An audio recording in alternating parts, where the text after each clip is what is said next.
Okay, welcome to I+ Training Solutions.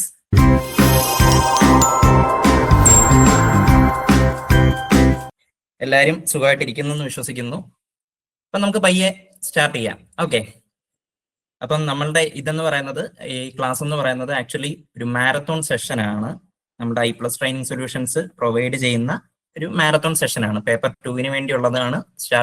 ഇന്ന് നമ്മൾ start ചെയ്തിട്ടുണ്ട്. ഓക്കെ, അപ്പോൾ ഫസ്റ്റ് പേപ്പർ ആയിട്ടുള്ള സോഷ്യോളജിയാണ് ഇന്ന് ഞാൻ എടുക്കുന്നത്. എൻ്റെ പേര് രാഹുൽ എന്നാണ്. സോ നമുക്ക് സ്റ്റാർട്ട് ചെയ്യാം.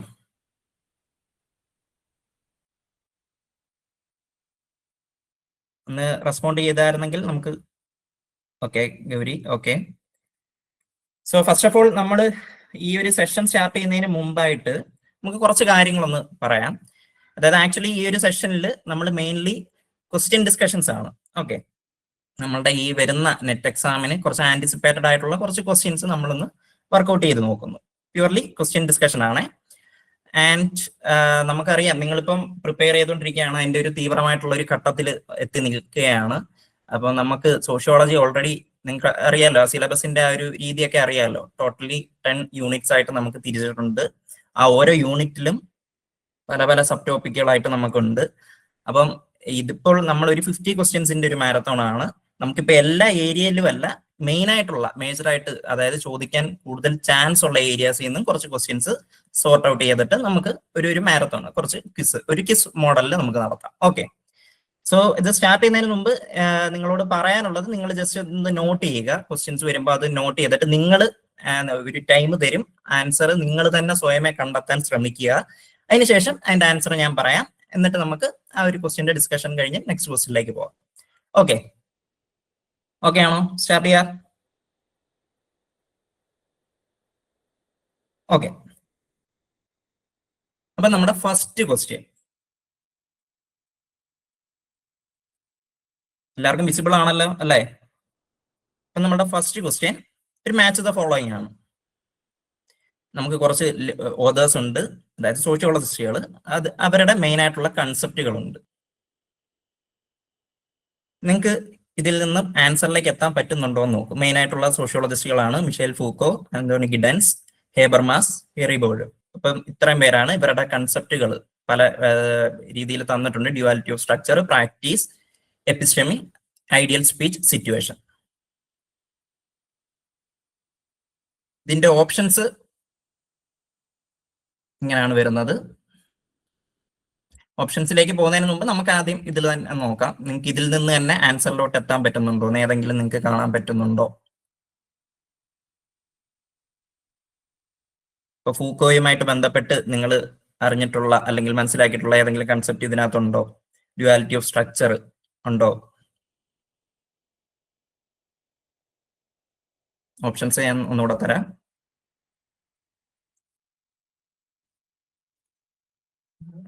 നമുക്ക് നോക്കാം. ഓക്കെ, ഇതിന്റെ റൈറ്റ് ആയിട്ടുള്ള ആൻസർ ഓപ്ഷൻ 4 തന്നെയാണ്. ഓക്കെ, അതായത് മിഷേൽ ഫൂക്കോയുടെ ആണ്. ഏത് മിഷേൽ ഫൂക്കോയുടെ വരുന്ന ഏതാണ്? ഫൂക്കോയുടെ കൺസെപ്റ്റ് ഏതാണ് ഇതിൽ മെയിൻലി വരുന്നത്? എപ്പിസ്റ്റമി. അതുപോലെ തന്നെ ഗിഡൻസിന്റെ ഏതാണ്? ഗിഡൻസിന്റെ വരുമ്പോൾ ഡ്യുവാലിറ്റി ഓഫ് നേച്ചർ, ഹേബർമാസിന്റെ ഐഡിയൽ സ്പീച്ച്, സിറ്റുവേഷൻ, ബോർഡിയോഡിന്റെ ആണ് പ്രാക്ടീസ്. ഓക്കെ, ഇതാണ് ഇവരുമായിട്ട് റിലേറ്റ് ചെയ്ത് നിൽക്കുന്ന കൺസെപ്റ്റുകൾ. നമ്മൾ ഇതിന്റെ തിയറി, അതായത് ഫസ്റ്റ് യൂണിറ്റിൽ വരുന്നതാണ് ഇതെല്ലാം. ഓക്കെ, സോ നെക്സ്റ്റ് ക്വസ്റ്റ്യനിലേക്ക് പോവാം. ആൻസർ കിട്ടിയല്ലോ, ഒരുവിധം എല്ലാവർക്കും കിട്ടിയല്ലോ. സിമ്പിൾ ആയിട്ടുള്ള ഒരു ക്വസ്റ്റ്യൻ ആണ്. നമുക്ക് ഈ മാച്ച് ദ ഫോളോയിങ്ങിൽ തന്നെ നമുക്ക് എങ്ങനെ പോയാലും നമുക്ക് ഒരു 2 പേരെ കിട്ടും. അപ്പൊ അതിനനുസരിച്ച് നമുക്ക് എന്ത് ചെയ്യാൻ പറ്റും? എലിമിനേറ്റ് ചെയ്യാൻ പറ്റും ഓപ്ഷൻസ്. അപ്പൊ അങ്ങനെയും നമുക്ക് ആൻസറിലേക്ക് എത്താൻ പറ്റും. ഓക്കെ, അപ്പൊ നെക്സ്റ്റ് ക്വസ്റ്റ്യനിലേക്ക് പോവാം. ഓക്കെ, സോ നെക്സ്റ്റ് ക്വസ്റ്റ്യൻ ആണ്, കാണാലോ. In dramaturgical approach, it is argued that the elements of human interactions are depend upon time, place, audience. Okay, so answer comment ചെയ്യാവോ? നിങ്ങൾക്ക് കിട്ടുന്നുണ്ടോ? First of all dramaturgical approach ആരുടെയാണ്? Comment ചെയ്യാവോ? വളരെ famous ആയിട്ടുള്ള ഒരു സോഷ്യോളജിസ്റ്റ് ആണ്. ഡ്രാമാറ്റർജിക്കൽ അപ്രോച്ച് എർവിങ് ഗോഫ്മാന്റെ ആണ്. ഓക്കെ, അതായത് ഈ ഡ്രാമാറ്റോളജിക്കൽ അപ്രോച്ച് എന്താണെന്ന് വെച്ച് കഴിഞ്ഞാൽ നമ്മളുടെ സോഷ്യൽ ലൈഫ് ഒരു തിയററ്റിക്കൽ പെർഫോമൻസുമായിട്ട് കണക്ട് ചെയ്യുന്ന രീതിയിലാണ് നമ്മളുടെ സാമൂഹ്യ ജീവിതം ഒരു തിയററ്റിക്കൽ പെർഫോമൻസ്. നമ്മളൊരു തിയേറ്റർ ആർട്ടിസ്റ്റ് ആയിട്ട് നിൽക്കുമ്പോൾ നമ്മൾ എന്തൊക്കെ ചെയ്യുന്നു അതേ രീതിയിലാണ് നമ്മുടെ സോഷ്യൽ ലൈഫും പോകുന്നത് എന്ന് രണ്ടും കണക്ട് ചെയ്യുന്ന ഒരു ടൈപ്പ് ഓഫ് അപ്രോച്ച് ആണ് ഡ്രാമാറ്റോളജിക്കൽ അപ്രോച്ച്. ഓക്കെ, നമുക്ക് ഓപ്ഷൻ കിട്ടിയോ? ഈ ഡ്രാമാറ്റോളജിക്കൽ അപ്രോച്ചിൽ elements of human interactions they are depended upon time, place, audience. ഇതിൽ 1, 2 ആണോ, 2, 3 ആണോ, അതോ 1, 3 ആണോ, അതോ 3 ഉണ്ടോ? ടൈമും പ്ലേസും ഓഡിയൻസും ഇതുമായിട്ട് കണക്റ്റഡ് ആണോ, ഡിപ്പെൻഡ് ചെയ്തിട്ടുണ്ടോ? ആൻസർ 4 ആണ്. ഓക്കെ, ടൈമും പ്ലേസും ഓഡിയൻസും ഇതിൽ ഡിപ്പെൻഡഡ് ആണ്. ഓക്കെ, സോറി, ഈ ഡ്രാമാറ്റോളജിക്കൽ അപ്രോച്ച് ഇതിൽ 3ലും ഡിപ്പെൻഡഡ് ആണ്. Okay, time, place, audience. Okay, clear ആണോ? നെക്സ്റ്റ് ക്വസ്റ്റ്യനിലോട്ട് പോവാം. Okay, so next question, match the following. വളരെ വളരെ സിമ്പിൾ ആയിട്ടുള്ള ഒരു ക്വസ്റ്റ്യൻ ആണ്. ഇതിപ്പോ സോഷ്യോളജി അല്ലാത്ത ഒരാൾക്ക് ചോദിച്ചാലും ആൻസർ ചെയ്യാൻ പറ്റുന്ന ടൈപ്പ് ഓഫ് ക്വസ്റ്റ്യൻ ആണ്. മാച്ച് ദ ഫോളോയിങ് ആണ്. ഓപ്ഷൻസ് ഇതാണ് നമ്മളുടെ ഓപ്ഷൻസ്.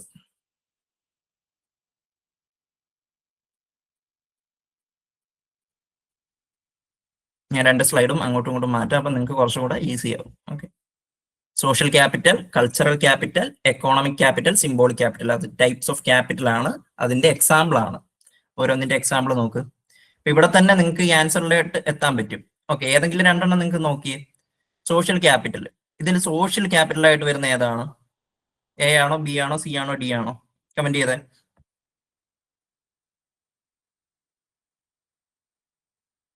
ഡി ആണ് അല്ലെ? ഹ്യൂമൻ റിലേഷൻസ് എന്ന് പറയുന്നത് എപ്പോഴും നമ്മളുടെ ഒരു സോഷ്യൽ ക്യാപിറ്റൽ ആണ്.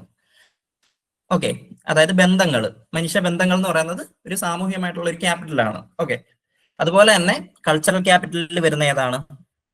നമ്മളുടെ ഇന്റലക്ട്. ഓക്കെ, സ്വാഭാവികമായിട്ടും എക്കോണമിക് ക്യാപിറ്റൽ ഏതാണ്? Bank deposit. അതുപോലെ തന്നെ സിംബോളിക് ക്യാപിറ്റൽ ആണ് ഒളിമ്പിക് മെഡൽ.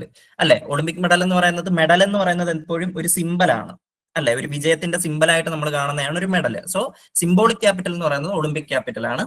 സോ അതിന്റെ ഓപ്ഷൻ എങ്ങനെ ആയിരിക്കും? ഒരു ആൻസർ നിങ്ങൾ ഓപ്ഷനിലോട്ട് വരുന്നതിന് മുമ്പ് തന്നെ ഒന്ന് പറഞ്ഞേ.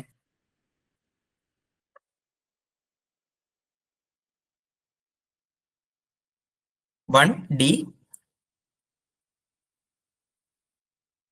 2 സി,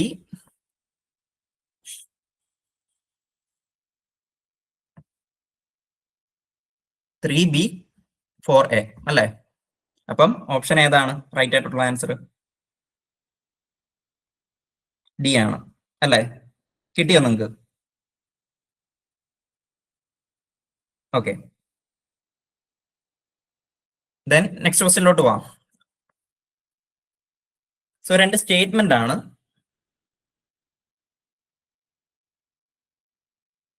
രണ്ട് സ്റ്റേറ്റ്മെന്റും വായിച്ചു നോക്കുക. Assertion, reason type of questions ആണ്. നിങ്ങൾ ഇതിൽ നിങ്ങൾക്ക് പരിചയമുള്ള ടൈപ്പ് ഓഫ് ക്വസ്റ്റ്യൻ ആണ് അല്ലെ? റീസെന്റ് ആയിട്ട് കുറച്ച് വർഷങ്ങളുമായിട്ട് വന്ന ടൈപ്പ് ഓഫ് ക്വസ്റ്റ്യൻ ആണ് നെറ്റ് എക്സാമുകളിൽ. Assertion, reason type question.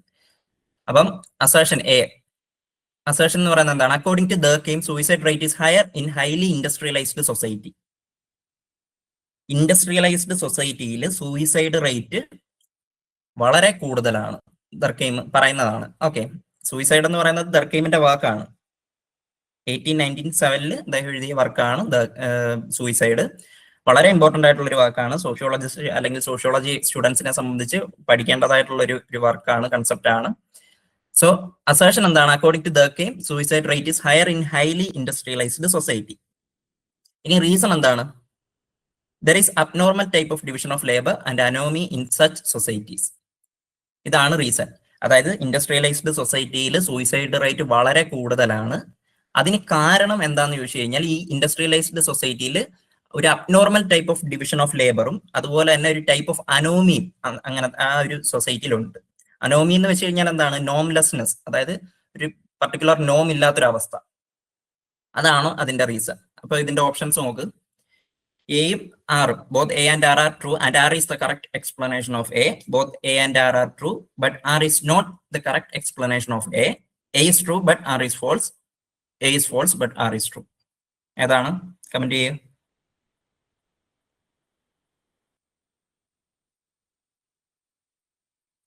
Option 1. Okay, രണ്ട് സ്റ്റേറ്റ്മെന്റും കറക്റ്റ് ആണ്. ദർക്കെയിമിനെ സംബന്ധിച്ച് ദർക്കെയിം പറയുന്ന കാര്യമാണ്. അതായത് ഇൻഡസ്ട്രിയലൈസ്ഡ് സൊസൈറ്റി, ഒരു ട്രഡീഷണൽ സൊസൈറ്റിയുമായിട്ട് കമ്പയർ ചെയ്യുമ്പോൾ ഇൻഡസ്ട്രിയലൈസ്ഡ് സൊസൈറ്റിയിൽ സൂയിസൈഡ് റേറ്റ് വളരെ ഹൈ ആണ്. അതിന് കാരണം എന്താന്ന് വെച്ച് കഴിഞ്ഞാൽ അവിടെ ഒരു abnormal type of division of ലേബറും അതുപോലെ തന്നെ ഒരു നോംലെസ്നെസ്, അതായത് ഒരു ടൈപ്പ് ഓഫ് അനോമിയും ഇങ്ങനത്തെ ഇൻഡസ്ട്രിയലൈസ്ഡ് സൊസൈറ്റീസിൽ ഉണ്ട്. അതുകൊണ്ടാണ് അവിടെ സൂയിസൈഡ് റേറ്റ് വളരെ ഹൈ ആയിട്ട് നിൽക്കുന്നത്. Okay, so answer both A and R are true and R is the correct explanation of A. Okay, next question ലോട്ട് പോവാം. Okay, so ദർക്കെയിമിനെ വെച്ച് തന്നെയുള്ള അടുത്തൊരു ടൈപ്പ് ഓഫ് ക്വസ്റ്റ്യൻ ആണ്. ദർക്കെയിം വളരെ ഇമ്പോർട്ടന്റ് ആയിട്ടുള്ള ഒരു സോഷ്യോളജിസ്റ്റ് ആണ്, നമുക്ക് പഠിക്കാനും കുറെ ഉണ്ട് അതിനകത്ത്. So according to Emile Durkheim, which of the following statements are correct? 4 statement ഉണ്ട്. ഇതിൽ കറക്റ്റ് ആയിട്ടുള്ള സ്റ്റേറ്റ്മെന്റ്സ് ഏതൊക്കെയാണെന്ന് നോക്കുക. First, altruistic suicide is associated with a high degree of integration. Then, second one, egoistic suicide is associated with a high degree of regulation. Then, fatalistic suicide is associated with a low degree of integration. Anomic suicide is associated with a low degree of regulation. ഇതിൽ വളരെ correct ആയിട്ടുള്ള രണ്ട് answers ഏതൊക്കെയാണെന്ന് നോക്കുക. Options തരാം, നമുക്കൊന്നുകൂടെ വായിക്കാൻ തരാം. B and D, A and C, A and D, B and C. Okay, അപ്പൊ ഇതില് കൃത്യമായിട്ടുള്ള ശരിയായിട്ടുള്ള, നിങ്ങൾ ക്വസ്റ്റ്യൻ നോക്കുക, സ്റ്റേറ്റ്മെന്റ്സ് കറക്റ്റ് ആയിട്ടുള്ള സ്റ്റേറ്റ്മെന്റ്സ് ആണ് നോക്കുന്നത്. നമ്മളുടെ ഈ പറയുന്ന ഈ ഒരു തിയറി, സൂയിസൈഡ് എന്ന് പറയുന്ന ഈ തിയറിയിൽ ദർക്കെയിം പറയുന്ന ഒരു കാര്യം എന്ന് പറയുന്നത് ഇന്റഗ്രേഷനും റെഗുലേഷനും വെച്ച് 4 ടൈപ്സ് ഓഫ് സൂയിസൈഡ് ആണ് അദ്ദേഹം പറയുന്നത്. Egoistic, altruistic, fatalistic, anomic suicide. Okay, വളരെ സിമ്പിൾ ആയിട്ട് നമ്മൾ പറഞ്ഞു കഴിഞ്ഞാൽ ഈഗോയിസ്റ്റിക് സൂയിസൈഡ് എന്ന് വെച്ച് കഴിഞ്ഞാൽ ഒരു വ്യക്തി ഒരു സൊസൈറ്റിയിൽ നിന്നും മാറി നിൽക്കുന്ന ഒരവസ്ഥയിൽ, ഓക്കെ, മാറി നിൽക്കുന്ന ഒരവസ്ഥ, സൊസൈറ്റിയിൽ ഇന്റഗ്രേറ്റ് ചെയ്യാൻ പറ്റാത്ത ഒരവസ്ഥയിൽ ഒരു വ്യക്തി കമ്മിറ്റ് ചെയ്യുന്ന സൂയിസൈഡാണ് ഈഗോയിസ്റ്റിക് സൂയിസൈഡ്. ഓക്കെ, ആൾട്രൂയിസ്റ്റിക് സൂയിസൈഡ് അതിന്റെ നേരെ ഓപ്പോസിറ്റ് ആണ് വരുന്നത്. അതായത് വളരെ ഹൈ ഡിഗ്രി ഓഫ് ഇന്റഗ്രേഷൻ ഒരു സൊസൈറ്റിയിലേക്ക് ഒരു വ്യക്തി നടത്തുമ്പോൾ അത് കാരണം അദ്ദേഹം കമ്മിറ്റ് ചെയ്യുന്ന സൂയിസൈഡ്, അതായത് സൊസൈറ്റിയുമായിട്ട് വളരെ ലിങ്ക്ഡ് ആയിട്ട് നിൽക്കുന്ന ഒരു വ്യക്തി. ഓക്കെ, അതുകൊണ്ട് ആ ഒരു കാരണം കൊണ്ട് നടത്തുന്ന സൂയിസൈഡ് ആണ് ആൾട്രൂയിസ്റ്റിക് സൂയിസൈഡ്. ദെൻ ഫാറ്റലിസ്റ്റിക് സൂയിസൈഡ് എന്ന് പറയുന്നത് ഏതാണ്? വളരെ ഹൈ ഡിഗ്രി ഓഫ് റെഗുലേഷൻ കാരണം ഒരു വ്യക്തി നടത്തുന്ന സൂയിസൈഡ് ആണ് ഫാറ്റലിസ്റ്റിക് സൂയിസൈഡ്. ആൻഡ് അനോമിക് സൂയിസൈഡ് എന്ന് പറയുന്നത് ആ ടേം പോലെ തന്നെ ഒരു സൊസൈറ്റിയിലെ നോംലെസ്നെസ് അല്ലെങ്കിൽ അനോമിക് സിറ്റുവേഷൻ വരുമ്പോൾ ആ ഒരു റീസൺ കാരണം, അതായത് ലോ ഡിഗ്രി ഓഫ് റെഗുലേഷൻ കാരണം, അവിടെ റെഗുലേഷൻ ഒന്നും വരുന്നില്ല ഒരു സൊസൈറ്റിയിൽ, അപ്പൊ ആ ഒരു കാരണം കൊണ്ട് നടത്തുന്ന സൂയിസൈഡ് ആണ് അനോമിക് സൂയിസൈഡ്. അപ്പൊ ഇപ്പൊ തന്നെ ക്ലിയർ ആയല്ലോ ആൻസർ ഏതൊക്കെയാണ്. Altruistic suicide is associated with a high degree of integration. Correct ആണ് അല്ലേ? എ കറക്റ്റ് ആണ്, കറക്റ്റ് സ്റ്റേറ്റ്മെന്റ് ആണ്. ബി കറക്റ്റ് ആണോ? Egoistic suicide is associated with a high degree of regulation ആണോ? കമന്റ് ചെയ്യാവോ? Okay, A and D are correct. B correct അല്ല. Egoistic suicide high degree of regulation കൊണ്ടുണ്ടാവുന്നതല്ല. അത് ഏതാണ്? Fatalistic suicide ആണ്. Okay, so ഇവിടെ എയും ഡിയും ആണ് കറക്റ്റ് ആയിട്ടുള്ള answer. A and D, option 3 ആണ് കറക്റ്റ് ആയിട്ടുള്ള ആൻസർ.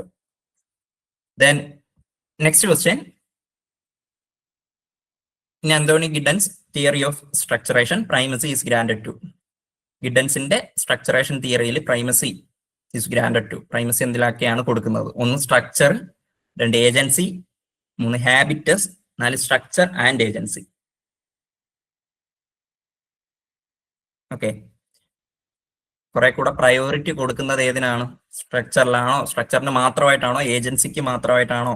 ഹാബിറ്റസിന് മാത്രമായിട്ടാണോ? അതോ സ്ട്രക്ചറിനും ഏജൻസിക്കും കൂടെ ആണോ? ഓപ്ഷൻ 4 ആണ് അല്ലെ? സ്ട്രക്ചർ ആൻഡ് ഏജൻസി രണ്ടിനും കൂടാണ് ഇത് കൊടുക്കുന്നത്. ഓക്കെ, ആൻസർ കിട്ടുന്നുണ്ടോ നിങ്ങൾക്ക്? ഇടയ്ക്കൊന്ന് കമന്റ് ചെയ്യണേ, തംസ് കൊടുക്കണേ കിട്ടുന്നുണ്ടെങ്കിൽ. ഫോളോ ചെയ്യാൻ പറ്റുന്നുണ്ടോ? Okay okay okay, fine fine fine. So next ക്വസ്റ്റ്യനിലേക്ക് പോവാം. According to dramaturgical model of Irving Goffman, which are the three concepts to explain the presentation of self, uses three concepts. അപ്പം ഡ്രാമാറ്റോജിക്കൽ model വെച്ച് Irving ഗോഫ്മാന്റെ നമ്മൾ നേരത്തെ ചർച്ച ചെയ്ത അതേ question തന്നെ ഇതിനകത്ത് അദ്ദേഹം പറയുന്ന 3 കാര്യങ്ങൾ ഏതൊക്കെയാണ്? Front stage, back stage, theatre, outside. ഇതിൽ 3 കാര്യങ്ങൾ ഏതൊക്കെയാണ്? Option A, B, D, then B and C, B, C, D, C and D. Option കിട്ടുന്നുണ്ടോ? A, front stage. Front stage ഇതിനകത്തുള്ളതാണ്. ഓക്കെ, ഫ്രണ്ട് സ്റ്റേജ് എന്ന് പറയുന്നത് എന്താണ്? എപ്പോഴും നമ്മളൊരു സൊസൈറ്റിയിൽ ചെല്ലുമ്പോൾ നമ്മൾ പ്രവർത്തിക്കുന്ന ഒരു രീതി, നമ്മൾ കുറച്ചുകൂടെ കോൺഷ്യസ് ആയിട്ട് പ്രവർത്തിക്കത്തില്ലേ? അതിന്റെ എക്സാക്ട് സിമ്പിൾ ആണ് ഫ്രണ്ട് സ്റ്റേജ്. അതായത് ഒരു നാടകം നടക്കുമ്പോൾ ആ ഫ്രണ്ട് സ്റ്റേജിൽ വന്ന് ഒരു ആക്ടർ ആക്ട് ചെയ്യുകയാണ്. അതുപോലാണ് മനുഷ്യരും. എന്ത്, ഒരു സൊസൈറ്റിയിൽ ചെന്ന് വളരെ കോൺഷ്യസ് ആയിട്ട് നമുക്ക് സൊസൈറ്റിക്ക് നിരക്കാത്തതായിട്ടുള്ള കാര്യങ്ങൾ നമ്മൾ എന്ത് ചെയ്യത്തില്ല. സോ നമ്മുടെ ഫ്രണ്ട് സ്റ്റേജ് അദ്ദേഹത്തിന്റെ ഈ പറയുന്ന ഡ്രാമാറ്റോജിക്കൽ മോഡലിലുള്ളതാണ്. ബാക്ക് സ്റ്റേജ് എന്ന് പറയുന്നത് എന്താണ്? ബാക്ക് സ്റ്റേജ് എന്ന് പറയുമ്പോൾ സെയിം, അതായത് നമ്മളായിട്ടിരിക്കുന്ന ഒരവസ്ഥ. അതായത് ഫ്രണ്ട് സ്റ്റേജിൽ നിന്നും മാറി ബാക്ക് സ്റ്റേജിൽ വരുമ്പോൾ ഇവർ ഈ അഭിനയം നടത്തുന്നു. അതുപോലെ തന്നെ വ്യക്തികൾ എന്ത് ചെയ്യുന്നു? സൊസൈറ്റിയിൽ നിന്നും മാറി പുറകോട്ട് അല്ലെങ്കിൽ ഒറ്റയ്ക്കിരിക്കുന്ന ഒരു സമയങ്ങളിൽ ഉള്ള ആ എക്സാക്ട് കാര്യമാണ് ഈ ബാക്ക് സ്റ്റേജ് എന്ന് പറയുന്നത്. ഓക്കെ, സോ ഓപ്ഷൻസ് നോക്ക്. A, B, D, B, C, B, C, D, C and D. 3 എണ്ണം ഉണ്ട്. ഏതൊക്കെയാണ്? കമന്റ് ചെയ്യാവോ?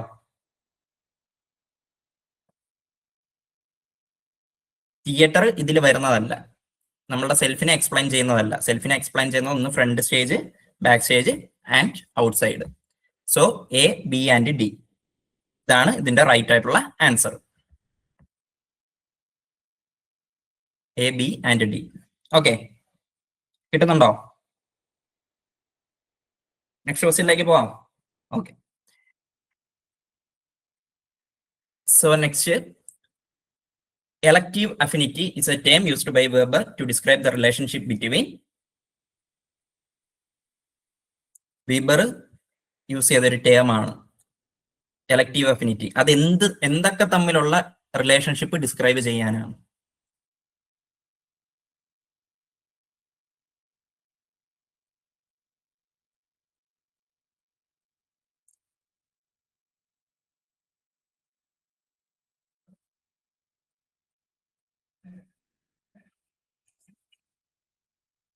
ഓക്കെ, കിട്ടുന്നുണ്ടോ? എല്ലാരും ഓപ്ഷൻ 2 ആണ് പറയുന്നത്. പക്ഷെ പ്രൊട്ടസ്റ്റന്റിസം ആണ്. പ്രൊട്ടസ്റ്റന്റിസവും ക്യാപിറ്റലിസവും തമ്മിലുള്ള ഒരു ടൈപ്പ് ഓഫ് റിലേഷൻഷിപ്പ് ഡിസ്ക്രൈബ് ചെയ്യാനാണ് എലക്റ്റീവ് അഫിനിറ്റി വരുന്നത്. Okay, so it is a right answer. Elective affinity എന്ന് പറയുന്നത് പ്രൊട്ടസ്റ്റന്റിസവും അല്ലെങ്കിൽ ക്യാപിറ്റലിസവും തമ്മിലുള്ള ഒരു റിലേഷൻ ഡിസ്ക്രൈബ് ചെയ്യാൻ വേണ്ടി വെബർ യൂസ് ചെയ്തതാണ് elective affinity. Okay, so next question. Given below are some models of individual adaptation in the context of deviance. ഡീവിയൻസിനെ സംബന്ധിച്ചുള്ള കുറച്ച് ഇൻഡിവിജ്വൽ അഡാപ്റ്റേഷന്റെ മോഡൽസ് ആണിത്. ഇതിന്റെ ഒരു കൃത്യമായിട്ടുള്ള ഒരു ഓർഡർ ഉണ്ട്. ഓക്കെ, ഇവിടെ conformity, retreatism, rebellion, ritualism, innovation. Options, which one of the following shows a correct sequence in which these were propounded? Options നോക്ക്. 1 5 3 4 2 4 2 3 1 5 1 5 4 2 3 3 4 5 2 1. Okay, conformity, retreatism, rebellion, ritualism, innovation. അതിന്റെ ഒരു കറക്റ്റ് ഓർഡർ എങ്ങനെയാണ് വരുന്നത്? ഡീവിയേഷനെ സംബന്ധിച്ചുള്ള കാര്യമാണ്.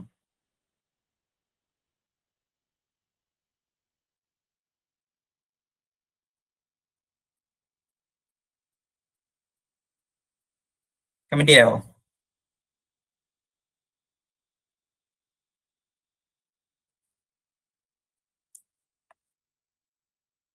Conformity, retreatism, rebellion, ritualism, innovation.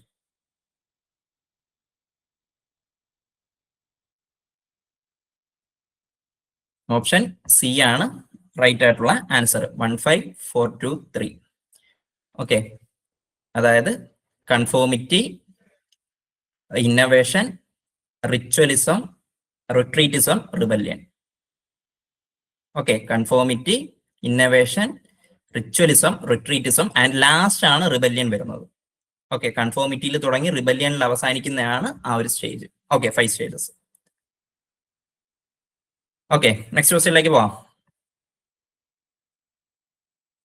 So, among the Indian sociologists who has pleaded for an integrated approach to the study of social phenomena, social phenomena ഒരു integrated അപ്രോച്ചിലൂടെ study നടത്തിയ വ്യക്തി, അതായത് ഇന്ത്യൻ സോഷ്യോളജിസ്റ്റ് ആരാണ്?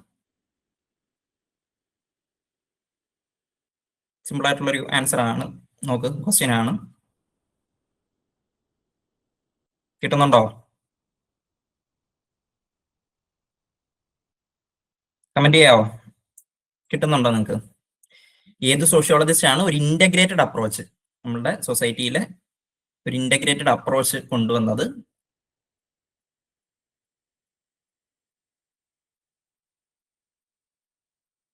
ഓക്കെ, അപ്പോൾ ആൻസറിലേക്ക് പോവാം. ഒരു ഇന്റഗ്രേറ്റഡ് അപ്രോച്ച് കൊണ്ടുവന്നത് രാധാകമൽ മുഖർജിയാണ്. നമ്മൾ RK മുഖർജി എന്ന് പറയും. അവരാണ് ഈ പറയുന്ന നമ്മളുടെ സോഷ്യൽ ഫിനോമിനെ പറ്റിയുള്ള ഒരു സ്റ്റഡി ഒരു ഇന്റഗ്രേറ്റഡ് അപ്രോച്ചിലൂടെ, ഇന്റഗ്രേറ്റ് എന്ന് വെച്ച് കഴിഞ്ഞാൽ പല കാര്യങ്ങളും ഇന്റഗ്രേറ്റ് ചെയ്തുകൊണ്ടുള്ള ഒരു സ്റ്റഡി, ആ ഒരു രീതി കൊണ്ടുവന്നത് രാധാകമൽ മുഖർജിയാണ്. ഓക്കെ, RK മുഖർജി എന്ന് പറയും. ഓക്കെ,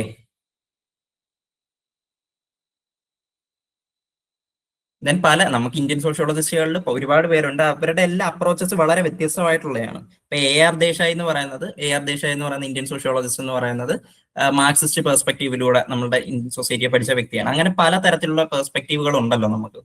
ഫങ്ഷണലിസ്റ്റ് പെർസ്പെക്റ്റീവ്, അങ്ങനെ ഓരോ ഇന്ത്യൻ സോഷ്യോളജിസ്റ്റുകളും ഓരോ ടൈപ്പ് ഓഫ് പെർസ്പെക്റ്റീവിലൂടെ പഠിക്കുന്നവരാണ്. അത് കൃത്യമായിട്ട് നിങ്ങൾ നോക്കണം കേട്ടോ, കാരണം അങ്ങനെ ക്വസ്റ്റ്യൻസ് ഒരുപാട് വന്നിട്ടുണ്ട്. ഓക്കെ, സോ നെക്സ്റ്റ് ക്വസ്റ്റ്യനിലേക്ക് പോവാം. Choose the correct statement. 3 statement ഉണ്ട്, നിങ്ങൾ നോക്കിയേ. The family of orientation is one to which an individual is born. Nuclear families promote idleness and denies privacy to individuals. Industrialization and urbanization led to the increase of nuclear family. Okay, നിങ്ങൾക്ക് കിട്ടും. Simple ആയിട്ടുള്ള answer question അല്ലേ ഇത്? Family of orientation എന്ന് പറയുന്നത് എന്താണ്? Is a one to which an individual is born, അല്ലേ? നമ്മൾ ജനിച്ചു വീഴുന്ന ആ ഒരു ഫാമിലിയാണ് നമ്മൾ ഫാമിലി ഓഫ് ഓറിയന്റേഷൻ എന്ന് പറയുന്നത്. അപ്പൊ നമ്മൾ അതായത് നമ്മളായിട്ട് ക്രിയേറ്റ് ചെയ്യുന്ന, അതായത് കല്യാണത്തിലൂടെ നമ്മൾ ക്രിയേറ്റ് ചെയ്യുന്ന ഒരു ഫാമിലിയെ നമ്മൾ എന്തെന്നാണ് പറയുന്നത്? നിങ്ങൾക്ക് കമന്റ് ചെയ്യാൻ പറ്റുമോ? ഫാമിലി ഓഫ് ഓറിയന്റേഷൻ ആൻഡ്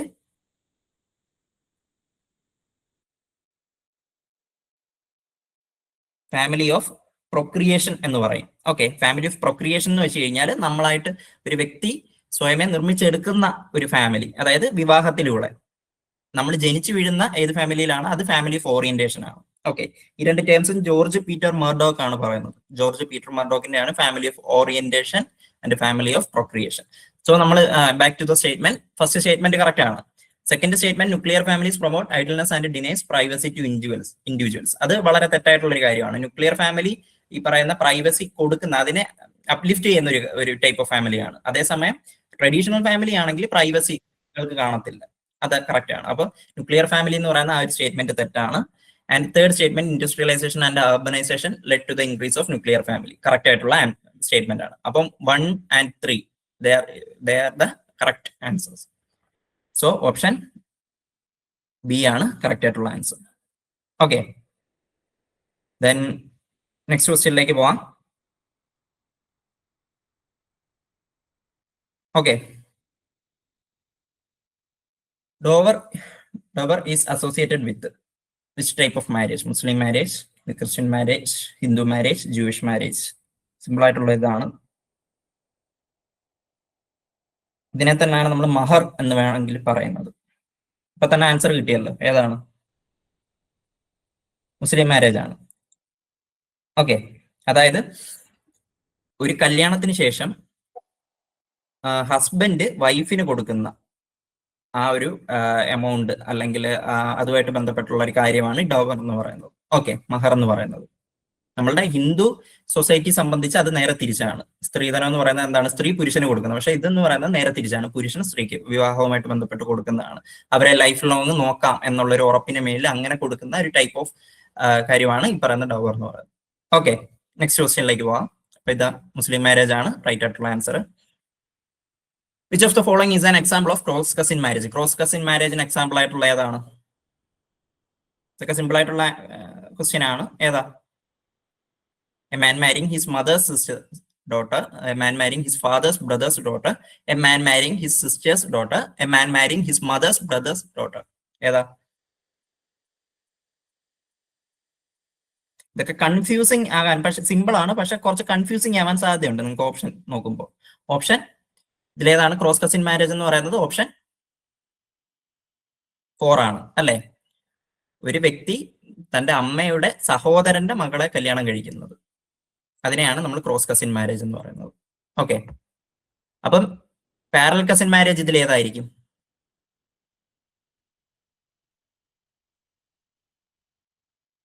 ഈ ഓപ്ഷനിൽ തന്നെ ഉണ്ട് പാരലൽ കസിൻ മാരേജ്. ഇതും 1ഉം 2ഉം പാരലൽ കസിൻ മാരേജ് ആണ് വരുന്നത്. ഓക്കെ,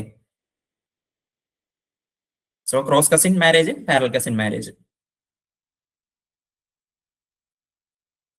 സോ നെക്സ്റ്റ് ഒരു സിമ്പിൾ ആയിട്ടുള്ള ഒരു ക്വസ്റ്റ്യൻ ആണ്. Who is the author of the book gender troubles? Gender troubles എന്ന് പറയുന്ന ബുക്കിന്റെ ഓതർ ആരാണ്? വളരെ ഫേമസ് ആയിട്ടുള്ള ഒരു ബുക്കാണ് ജെൻഡർ ട്രബിൾസ് എന്ന് പറയുന്ന ബുക്ക് എഴുതിയത് ആരാണ്? കമന്റ് ചെയ്യാവോ? കിട്ടുന്നുണ്ടോ?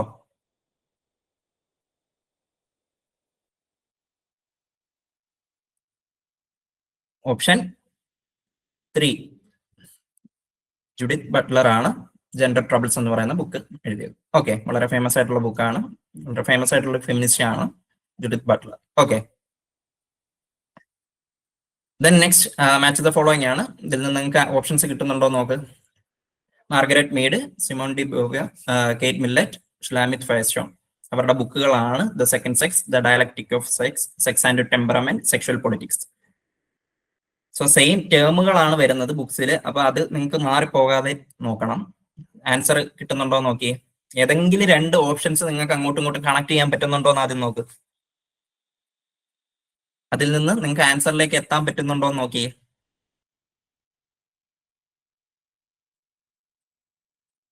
കമന്റ് ചെയ്യുവോ? കിട്ടുന്നവര്.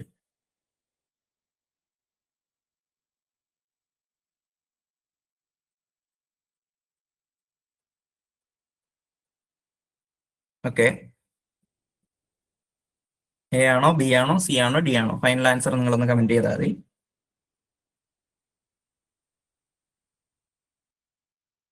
ഓക്കെ,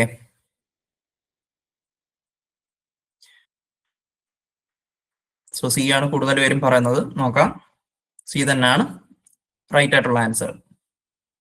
ഓക്കെ, അപ്പൊ നോക്ക് A3, അതായത് മാർഗരറ്റ് മീഡിന്റെ ആണ് sex and temperament. Simone de ബോവന്റെ ആണ് ഏത്? The second sex. The second sex എന്ന് പറയുന്നത് വളരെ ഫേമസ് ആയിട്ടുള്ള ബുക്കാണ്, അത് നിങ്ങൾക്ക് തെറ്റിപ്പോകരുത്. ദെൻ കേറ്റ് മില്ലറ്റിന്റെ ഏതാണ്? സെക്ഷൽ പൊളിറ്റിക്സ് ആണ് കേറ്റ് മില്ലറ്റിന്റെ. ഷുലാമിത് ഫയർസ്റ്റോണിന്റെ ഏതാണ്? സെക്സ് ആൻഡ് ഷുലാമിത് ഫയർസ്റ്റോണിന്റെ ദ ഡയലക്ടിക് ഓഫ് സെക്സ്. അപ്പൊ മാർഗരറ്റ് മീഡിന്റെ ഏതാണ്? Sex and temperament. Simone de ബോവന്റെ ദ സെക്കൻഡ് സെക്സ്. കേറ്റ് മില്ലറ്റിന്റെ സെക്ഷൽ പൊളിറ്റിക്സ്. ഫയർസ്റ്റോണിന്റെ ഏതാണ്? The dialectic of sex. Right answer ആണ്, സി ആണ് അതിന്റെ കറക്റ്റ് ആയിട്ടുള്ള ആൻസർ. സോ നെക്സ്റ്റ്, ഇതിന്റെ ഒരു നിങ്ങൾക്ക് കൃത്യമായിട്ട് ക്രൊണോളജിക്കൽ ഓർഡർ നിങ്ങൾക്ക് കിട്ടുന്നുണ്ടോ നോക്കി. കുറച്ച് ആക്ടുകളാണ് നമ്മുടെ മാരേജുമായിട്ട് റിലേറ്റ് ചെയ്തും ഒക്കെ വരുന്ന കുറച്ച് ആക്ടുകളാണ്. Hindu marriage act, Hindu succession act, special marriage act, family court act. ഇതിന്റെ ഒരു ക്രൊണോളജിക്കൽ ഓർഡർ, ഈ ആക്ടുകൾ, ഈ നിയമങ്ങളൊക്കെ നിലവിൽ വന്നതനുസരിച്ച് വർഷത്തിനനുസരിച്ച് നിങ്ങൾക്ക് ക്രൊണോളജിക്കൽ ഓർഡർ ആക്കാൻ പറ്റുന്നുണ്ടോ എന്ന് നോക്കിയേ. ഈ chronological order type of questions വളരെ ഇമ്പോർട്ടന്റ് ആണ്, കാരണം എല്ലാ എക്സാമിനും മിനിമം 2 ക്വസ്റ്റ്യൻ വീതമെങ്കിലും കാണുന്നതാണ്. ഓക്കെ, സോ അത് ഈ ഒരു ടൈപ്പ് ഓഫ് ക്വസ്റ്റ്യൻസ് നമ്മൾ അറിയണമെങ്കിൽ ഇതിന്റെ കൃത്യമായ വർഷങ്ങൾ നമ്മൾ പഠിക്കണം. നിങ്ങൾക്ക് ഇത് ആൻസർ കിട്ടുന്നുണ്ടോ നോക്കി. കിട്ടിയവർ കമന്റ് ഇടുക, കിട്ടാത്തവർ വിഷമിക്കേണ്ട, നമുക്ക് നോക്കാം. ആൻസർ നമുക്ക് നോക്കാം, കൃത്യമായിട്ട് പറയാം.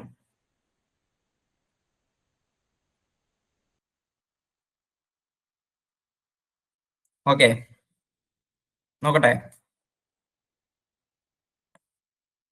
സോ ഓപ്ഷൻ 1 ആണ് റൈറ്റ് ആയിട്ടുള്ള ആൻസർ. ഞാൻ എന്താണ്ട് ഇതിന്റെ വർഷവും ഇവിടെ കൊടുക്കുന്നുണ്ട്. ആ വർഷത്തിനനുസരിച്ചാണ് ഈ നിയമങ്ങൾ ഇറങ്ങിയത്.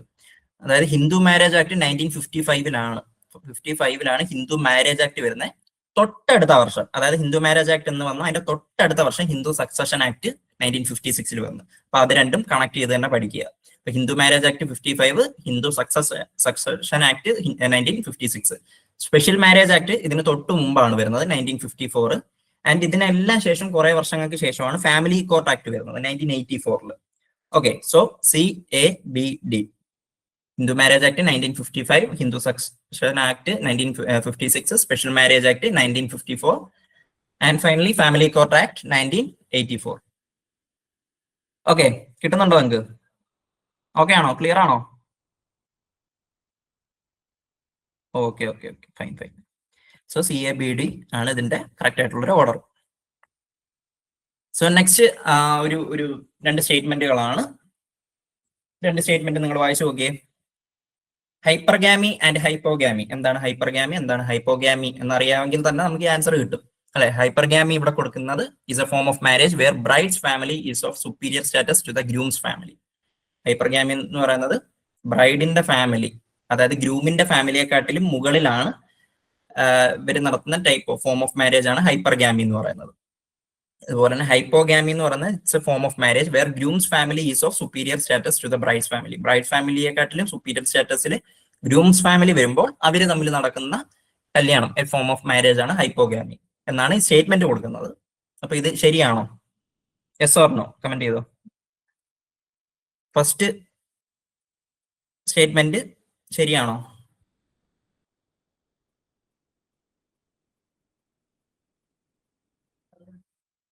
ഫസ്റ്റ് സ്റ്റേറ്റ്മെന്റ് തെറ്റാണ്.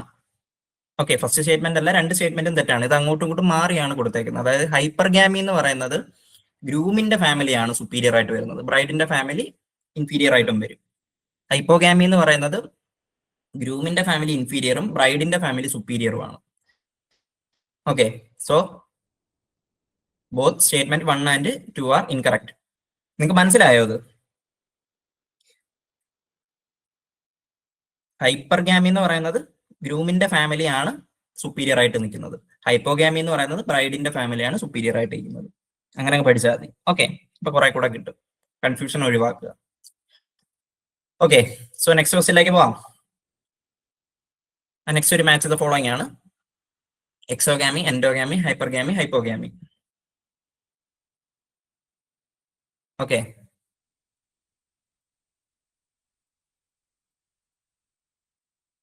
കിട്ടുന്നുണ്ടോ ഓപ്ഷൻ? എക്സോഗാമി എന്താണ്? സിമ്പിൾ അല്ലേ. എക്സോഗാമി എന്ന് പറയുന്നത് ഔട്ട്സൈഡ് വൺ ഓൺ ഗ്രൂപ്പ് അല്ലേ, സ്വന്തം ഗ്രൂപ്പിൽ നിന്നും പുറത്ത് വിവാഹം കഴിക്കുന്നതിനാണ് എക്സോഗാമി എന്ന് പറയുന്നത്. എൻഡോഗാമി എന്ന് പറയുന്നത് വിത്തിൻ ഓൺ ഗ്രൂപ്പ്. ഇപ്പൊ കാസ്റ്റിന്റെ ഒക്കെ പ്രത്യേകത എന്താണ്? എൻഡോഗാമിയാണ്. Okay, tribe exogamy. Then hypergamy, hypogamy. അതിന്റെ രണ്ട് ടേമുകളാണ് അനുലോമ പ്രതിലോമ എന്ന് പറയുന്നത്. അത് ഏതൊക്കെയാണെന്ന് നോക്ക്. ഇപ്പൊ A4 ആണ് വരുന്നത് അല്ലെ. A4 വരുന്ന ഓപ്ഷൻ എന്താ? ഒരൊറ്റ ഓപ്ഷനേ ഉള്ളൂ, അതിൽ നിന്ന് തന്നെ നമുക്ക് ആൻസറിലേക്ക് എത്താം അല്ലെ. ഇപ്പൊ ഏതാണ് കറക്റ്റ് ആയിട്ടുള്ള ആൻസർ? ഓപ്ഷൻ 2 ആണ് കറക്റ്റ് ആയിട്ടുള്ള ആൻസർ അല്ലേ. കിട്ടിയാ നിങ്ങൾക്കല്ല? സിമ്പിൾ ആയിട്ടുള്ള ക്വസ്റ്റ്യൻ അല്ലേ. നെക്സ്റ്റ് ക്വസ്റ്റ്യനിലേക്ക് പോവാം. അപ്പം 2-ല് പറയുന്നത് ഹൈപ്പർഗാമിക്ക് പറയുന്ന പേര് അനിലോമ എന്നാണ്. ഓക്കെ, അതേസമയം ഹൈപ്പോഗാമി പറയുന്നത് പ്രതിലോമ. അത് നിങ്ങൾ പഠിച്ചു വെക്കുക. ഹൈപ്പർഗാമി എന്ന് പറയുന്നത് അനുലോമ, ഹൈപ്പോഗാമി എന്ന് പറയുന്നത് പ്രതിലോമ. ഒരു ടേം ആണ്. ഓക്കെ, നെക്സ്റ്റ് ക്വസ്റ്റ്യനിലേക്ക് പോവാം. Which one of the following factors is negatively correlated with modernisation?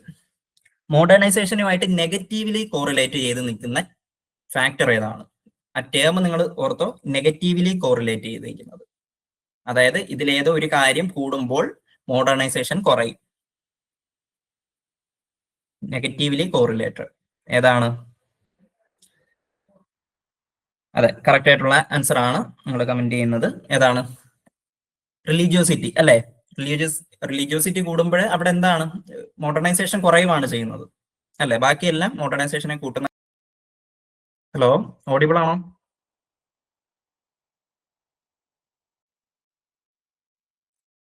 Sorry, എന്ത് പറ്റിയെന്ന് അറിയത്തില്ല, എന്തൊരു ടെക്നിക്കൽ എറർ വന്നതാണ്. നമ്മൾ ഏത് ക്വസ്റ്റ്യൻ വരെയാണ് നിങ്ങൾക്ക് ലാസ്റ്റ് ഓഡിബിൾ ആയിരുന്നത്?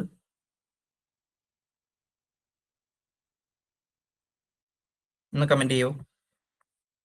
19th. Okay okay fine.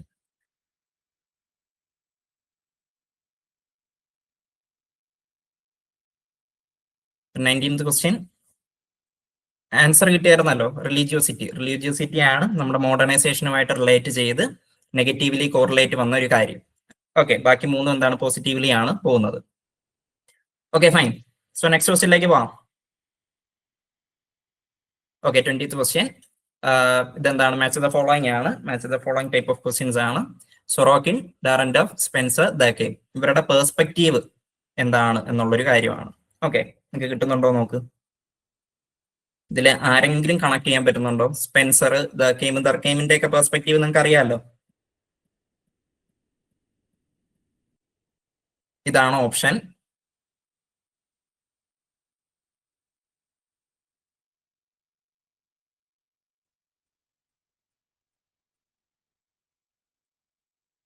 A2. Option 3 നിങ്ങൾ കമന്റ് ചെയ്യുന്നുണ്ട്. നോക്കാം. 3 A2. അതെ, സൊറോക്കിൻ സൈക്ലിക്കലാണ്, ഡാറൻഡോഫിന്റെ ആണ് ഡയലക്ടിക്കൽ, സ്പെൻസറിന്റെ എവല്യൂഷണറി ആണ്. ഓക്കെ, എവല്യൂഷണറി പെർസ്പെക്റ്റീവ് ആണ് സ്പെൻസറിന്റെ, ഹെർബർട്ട് സ്പെൻസറിന്റെ. അതുപോലെ തന്നെ ദർക്കെയിമിന്റെ ഏതാണ്? ഫങ്ഷണൽ, നമുക്ക് അറിയാവുന്നതാണ്. സോ ഓപ്ഷൻ 3 ആണ് റൈറ്റ് ആയിട്ടുള്ള ആൻസർ. ഓക്കെ, സോ നെക്സ്റ്റ് ക്വസ്റ്റ്യനിലേക്ക് പോവാം. Which of the following statement refers to the concept of community? Community എന്ന് പറയുന്ന ഒരു കാര്യത്തിനെ റെഫർ ചെയ്യുന്ന സ്റ്റേറ്റ്മെന്റ്, റൈറ്റ് ആയിട്ടുള്ള സ്റ്റേറ്റ്മെന്റ് ഏതാണ് ഇതിൽ? Okay, a geographical phenomena in which one nation state power is imposed upon another territory, a smallest territorial group without we feeling, a band consisting of people belonging to different clans following common goals, norms and values, a stable group sharing a geographical area, common traits and a sense of belonging. ഇതിൽ ഏതാണ് കമ്മ്യൂണിറ്റീവായിട്ട് relate ചെയ്ത് നിങ്ങൾക്ക് കിട്ടുന്നത്?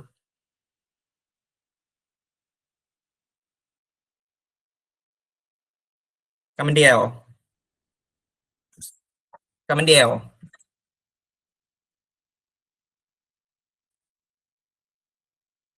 ഒരു statement ആണേ. Statement D ആണ് correct ആയിട്ടുള്ള answer. അതായത് any stable group sharing A geographical area, common traits and A sense of belonging. ആ സെൻസ് ഓഫ് ബിലോങ്ങിങ് വളരെ ഇമ്പോർട്ടന്റ് ആണ്. ഒരു സ്റ്റേബിൾ ഗ്രൂപ്പ് ആയിരിക്കണം, ഒരേ ജോഗ്രഫിക്കൽ ഏരിയ ആയിരിക്കണം, അതുപോലെ തന്നെ കോമൺ ട്രൈറ്റ്സും സെൻസ് ഓഫ് ബിലോങ്ങിങ്ങും ഉള്ളവരെ നമ്മൾ എന്തെന്ന് വിളിക്കാൻ പറ്റും? നമുക്ക് കമ്മ്യൂണിറ്റി എന്ന് വിളിക്കാൻ പറ്റും. ഓക്കെ, സോ ഡി ആണ് answer. So next one question, which of the following are essential features of urbanization? അർബനൈസേഷന്റെ എസെൻഷ്യൽ ഫീച്ചേഴ്സ് ഏതൊക്കെയാണ്? High rate of economic growth, high rise building, sexual division of labor. Option 2, migration, high rate of population concentration, predominance of agricultural occupation and availability of urban amenities, high rate of economic growth, high rate of literacy, available of health care facilities, urban administration, food security for the migrants, declining work by participation for women. അപ്പം essential features of അർബനൈസേഷന്റെ essential features, ഇതെല്ലാം confusion നിങ്ങൾക്ക് തോന്നുന്ന ഓപ്ഷനുകളാണ്. Right ആയിട്ടുള്ള answer ഏതാണ്? ഒരു അർബനൈസേഷന്റെ എസെൻഷ്യൽ ഫീച്ചേഴ്സ്, ഒന്ന് high rate of economic growth അവിടെ ഉണ്ടായിരിക്കണം, വളരെ high rate of economic growth. അതുപോലെ തന്നെ ഹൈ റേറ്റ് ഓഫ് ലിറ്ററസി അവിടെ ഉണ്ടാവണം. Availability of health care facilities, അത് വളരെ ഇമ്പോർട്ടന്റ് ആണ്. അർബനൈസേഷന്റെ വളരെ എസെൻഷ്യൽ ആയിട്ടുള്ള ഒരു ഫീച്ചറാണ് availability of health care facilities. Okay, കിട്ടുന്നുണ്ടോ? ഓക്കെ, സോ നെക്സ്റ്റ് ക്വസ്റ്റ്യനിലേക്ക് പോവാം. Who analyzed social change in the Mexican communities with the help of concept of little and great traditions? വളരെ സിമ്പിൾ ആയിട്ടുള്ളതാണ്. ലിറ്റിൽ ആൻഡ് ഗ്രേറ്റ് ട്രഡീഷൻസ് ആരുടെയാണ്? ആ ഒരു concept തന്നെ ആരുടെയാണ്? ലിറ്റിൽ ആൻഡ് ഗ്രേറ്റ് ട്രഡീഷൻ എന്ന് പറയുന്ന ഒരു കൺസെപ്റ്റ് മെക്സിക്കൻ കമ്മ്യൂണിറ്റിയെ വെച്ച് പഠിച്ചത്, അവരുടെ സോഷ്യൽ ചേഞ്ച് വെച്ച് പഠിച്ചത് ആരാണ്? Who analyzed the social change in Mexican communities with the help of concept of little and great tradition. Little and great tradition എന്ന് പറയുന്ന കൺസെപ്റ്റ് വെച്ച് മെക്സിക്കൻ കമ്മ്യൂണിറ്റീസിലെ സോഷ്യൽ ചേഞ്ച് പഠിച്ചത് ആരാണെന്നാണ് ക്വസ്റ്റ്യൻ. അതാരാണ്? റോബർട്ട് റെഡ്ഫീൽഡ് ആണ്. Okay, Robert Redfield ആണ് little and great tradition. ആ question നിങ്ങൾ അതുപോലെ നോക്കുക. ലിറ്റിൽ ആൻഡ് ഗ്രേറ്റ് ട്രഡീഷൻ ആ ഒരു കൺസെപ്റ്റ് യൂസ് ചെയ്തുകൊണ്ട് മെക്സിക്കൻ കമ്മ്യൂണിറ്റീസിലെ സോഷ്യൽ ചേഞ്ചിനെ പറ്റി പഠിച്ചത്. അപ്പൊ മെക്സിക്കോ എന്നൊക്കെ നിങ്ങൾ ആലോചിക്കുമ്പോൾ അങ്ങനെ ഒരു ക്വസ്റ്റ്യൻ വരുമ്പോൾ നിങ്ങൾ ആരുമായിട്ട് കണക്ട് ചെയ്യുക? Robert Redfield. ഓക്കെ, ഈ ഒരു കൺസെപ്റ്റ് ആണ് ലിറ്റിൽ ആൻഡ് ഗ്രേറ്റ് ട്രഡീഷൻ എന്ന് പറയുന്ന കൺസെപ്റ്റ് വെച്ചാണ് അവിടുത്തെ സോഷ്യൽ ചേഞ്ച് അദ്ദേഹം പഠിച്ചത്. ഓക്കെ, നെക്സ്റ്റ് ക്വസ്റ്റ്യനിലേക്ക് പോവാം. കോണബേഷൻ മീൻസ്, കോണബേഷൻ എന്ന് പറയുന്ന ഒരു ടേം ഉണ്ട്, അതെന്താണ് ഉദ്ദേശിക്കുന്നത്? A cluster of cities and towns forming a continuous network, a confluence of different cultures, a process by which identities are formed, none of the above. കോണബേഷൻ നമ്മുടെ അർബൻ കമ്മ്യൂണിറ്റിയുമായിട്ടൊക്കെ ബന്ധപ്പെട്ട് വരുന്നതാണ്. കോണബേഷൻ എന്ന് പറയുന്നത് അതെ റൈറ്റ് ആയിട്ടുള്ള ആൻസർ ആണ്. ഏത്? A cluster of cities and towns forming a continuous network, അതിനെയാണ് നമ്മൾ കോണബേഷൻ എന്ന് പറയുന്നത്. ഓക്കെ, നെക്സ്റ്റ് ക്വസ്റ്റ്യനിലേക്ക് പോവാം. ഓക്കെ, രണ്ട് സ്റ്റേറ്റ്മെന്റ് ഉണ്ട്, ഇത് ഏതാണ് ശരി ഏതാണ് തെറ്റ് എന്നുള്ളതാണ്. High growth of population is an indicator of low level of development in the society. High birth rate is related to illiteracy and poverty in the society. Statement ഒന്നും കൂടെ നിങ്ങൾ കൃത്യമായിട്ട് വായിച്ചു നോക്കുക. High growth of population is an indicator of low level of development in the society. അതുപോലെ തന്നെ high birth rate is related to illiteracy and poverty in the society. Options: both statement are true, both statement are false. Statement 1 is true but 2 is false. Statement 1 is false but statement 2 is true. Statement high growth of population is an indicator of low level of development in society. ശരിയല്ലേ? ശരിയാണ്. ഒരു സൊസൈറ്റിയിലെ law level of ഡെവലപ്മെന്റിനെ സൂചിപ്പിക്കുന്നതാണ് അവിടുത്തെ high growth of population. അതുപോലെ തന്നെ high birth rate എന്ന് പറയുന്നത് illiteracy പോവർട്ടിയുമായിട്ട് relate ചെയ്ത് നിൽക്കുന്ന കാര്യം തന്നെയാണ് ഒരു സൊസൈറ്റിയിൽ. അപ്പം both statement 1 and 2 are true. Okay,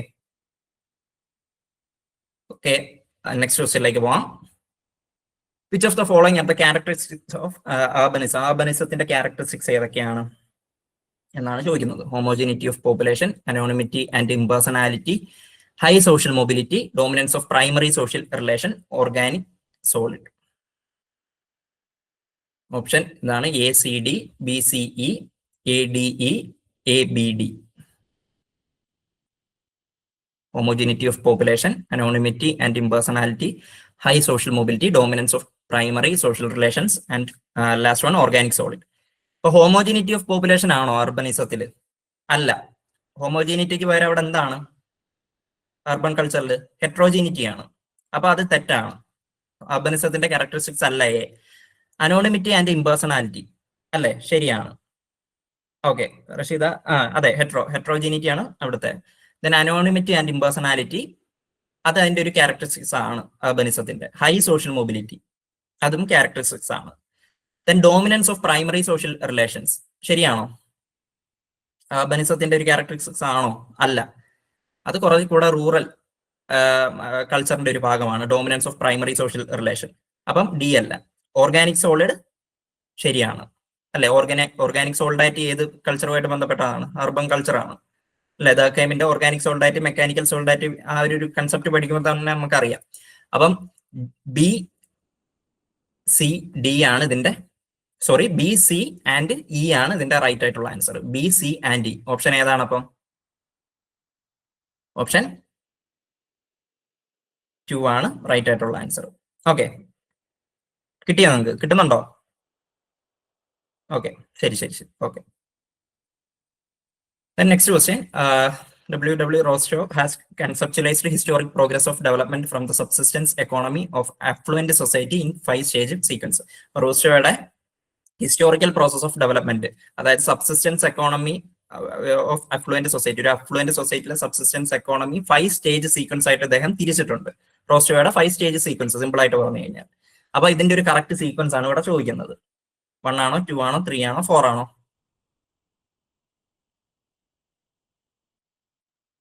പെട്ടെന്ന് ഇതിന്റെ ആൻസറിലോട്ട് നമുക്ക് എത്താൻ പറ്റും അല്ലേ? ഒരു സൊസൈറ്റിയുടെ ചേഞ്ച് നിങ്ങൾ നോക്ക്.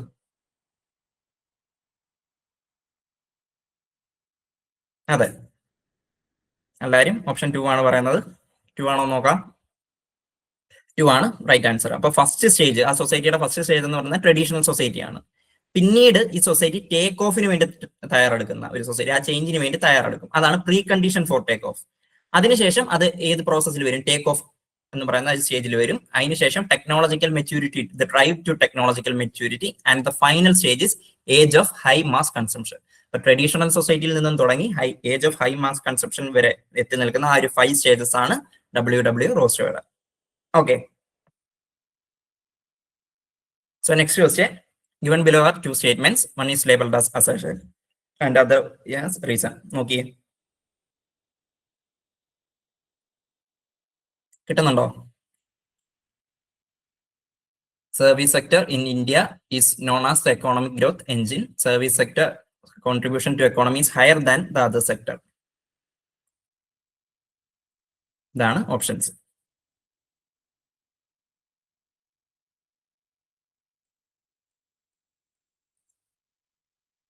Service sector in India is known as economic growth engine. നമ്മുടെ ഇന്ത്യയുടെ എക്കോണമിക് ഗ്രോത്ത് എഞ്ചിൻ എന്ന് പറയുന്നത് സർവീസ് സെക്ടർ ആണ്.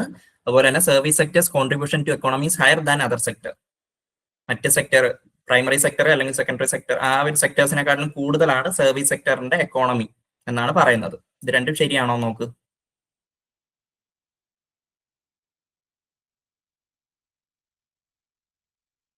ആണോ? കിട്ടുന്നുണ്ടോ?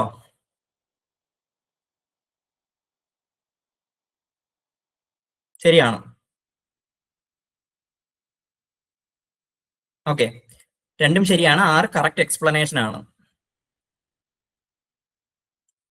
ഓക്കെ, അതായത് സർവീസ് സെക്ടർ ആണ് മറ്റ് സെക്ടറിനെക്കാട്ടിലും കൂടുതൽ എക്കോണമിയിൽ കോൺട്രിബ്യൂട്ട് ചെയ്യുന്നത് നമ്മുടെ രാജ്യത്ത്. അതുകൊണ്ട് തന്നെ സർവീസ് സെക്ടർ എന്ന് പറയുന്നത് എന്താണ്, എക്കോണമിക് ഗ്രോത്ത് എഞ്ചിനായിട്ട് അറിയപ്പെടുന്നതാണ് സർവീസ് സെക്ടർ നമ്മുടെ ഇന്ത്യയിൽ. Okay, so next question, a situation in a national society where the proportion of industrial labor is dwindling, industrial constitution to GDP is receding, and number of industrial units is coming down is the process which may be called. ആ ഒരു പ്രോസസ്സിനെ എന്തെന്നാണ് പറയുന്നത്?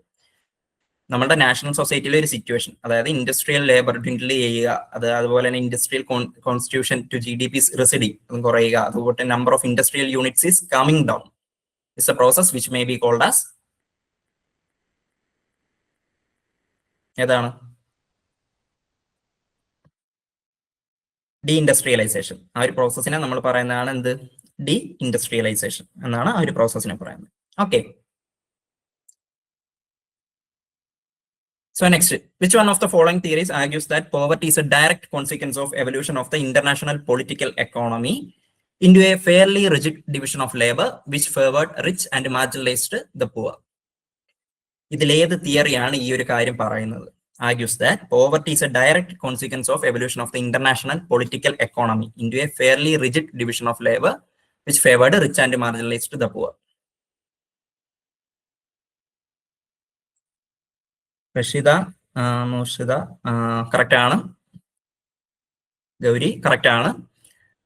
A ആണ് അല്ലെ, world system theory ആണ് ഈ ഒരു കാര്യം പറയുന്നത്, പറഞ്ഞു വെക്കുന്നത്. വേൾഡ് സിസ്റ്റം തിയറി ആരുടെയാണ്? കമന്റ് ചെയ്യാവോ? വേൾഡ് സിസ്റ്റം തിയറി വളരെ ഫേമസ് ആയിട്ടുള്ള ഒരു വ്യക്തിയാണ്, എപ്പോഴും ചോദിക്കുന്നത്, എല്ലാ എക്സാമിനും വരുന്നതാണ്. ഒരു മാച്ച് ദ ഫോളോയിങ് എങ്കിലും വരും വേൾഡ് സിസ്റ്റം തിയറിയുമായിട്ട് റിലേറ്റ് ചെയ്ത്. ആരാണ്? അതെ, റൈറ്റ് ആയിട്ടുള്ള ആൻസർ ആണ്, വാളസ്റ്റീൻ ആണ്. ഇമ്മാനുവൽ വാളസ്റ്റീൻ എന്ന് പറയും. വേൾഡ് സിസ്റ്റം തിയറിയിൽ പറയുന്നത് എന്താണ്? നമ്മുടെ വേൾഡ് എക്കോണമി അല്ലെങ്കിൽ ആ ഒരു രാജ്യങ്ങളുമായിട്ട് ബന്ധപ്പെട്ട് നമുക്ക് 3ആയിട്ട് തിരിക്കുന്നുണ്ട്: കോർ, പെരിഫറി, സെമി പെരിഫറി എന്ന് പറയുന്നത്. ഓക്കെ, അപ്പൊ ഈ കോർ ആണ് ഇതെല്ലാം കൺട്രോൾ ചെയ്യുന്ന രാജ്യങ്ങൾ, ആൻഡ് അണ്ടർ ഡെവലപ്ഡ് ആയിട്ട് വരുന്നതാണ് പെരിഫറൽ കൺട്രീസ്. ഓക്കെ, സോ അതാണ് വേൾഡ് സിസ്റ്റം തിയറിയിൽ മെയിൻ ആയിട്ട് പറയുന്നത്. സോ എന്റെ ആൻസർ നോക്കാം. ശരിയാണ്, വേൾഡ് സിസ്റ്റം തിയറിയാണ്. Okay, then next, which of the following is a process wherein socialist states guide economic growth through the planned allocation of public and human resources as an alternative to allocation through the market? Which of the following is a process wherein socialist state ഉള്ള ഒരു process ആണ്, അതായത് economic growth through the planned allocation of public and human resources as an alternative to allocation through the market. Market വഴി അല്ലാതെ വളരെ planned ആയിട്ടുള്ള economic growth through the planned allocation of public and human resources. അതിനെ നമ്മൾ എന്തെന്ന് ഒറ്റ പേരിട്ട് നമ്മൾ വിളിക്കും. എന്താണ്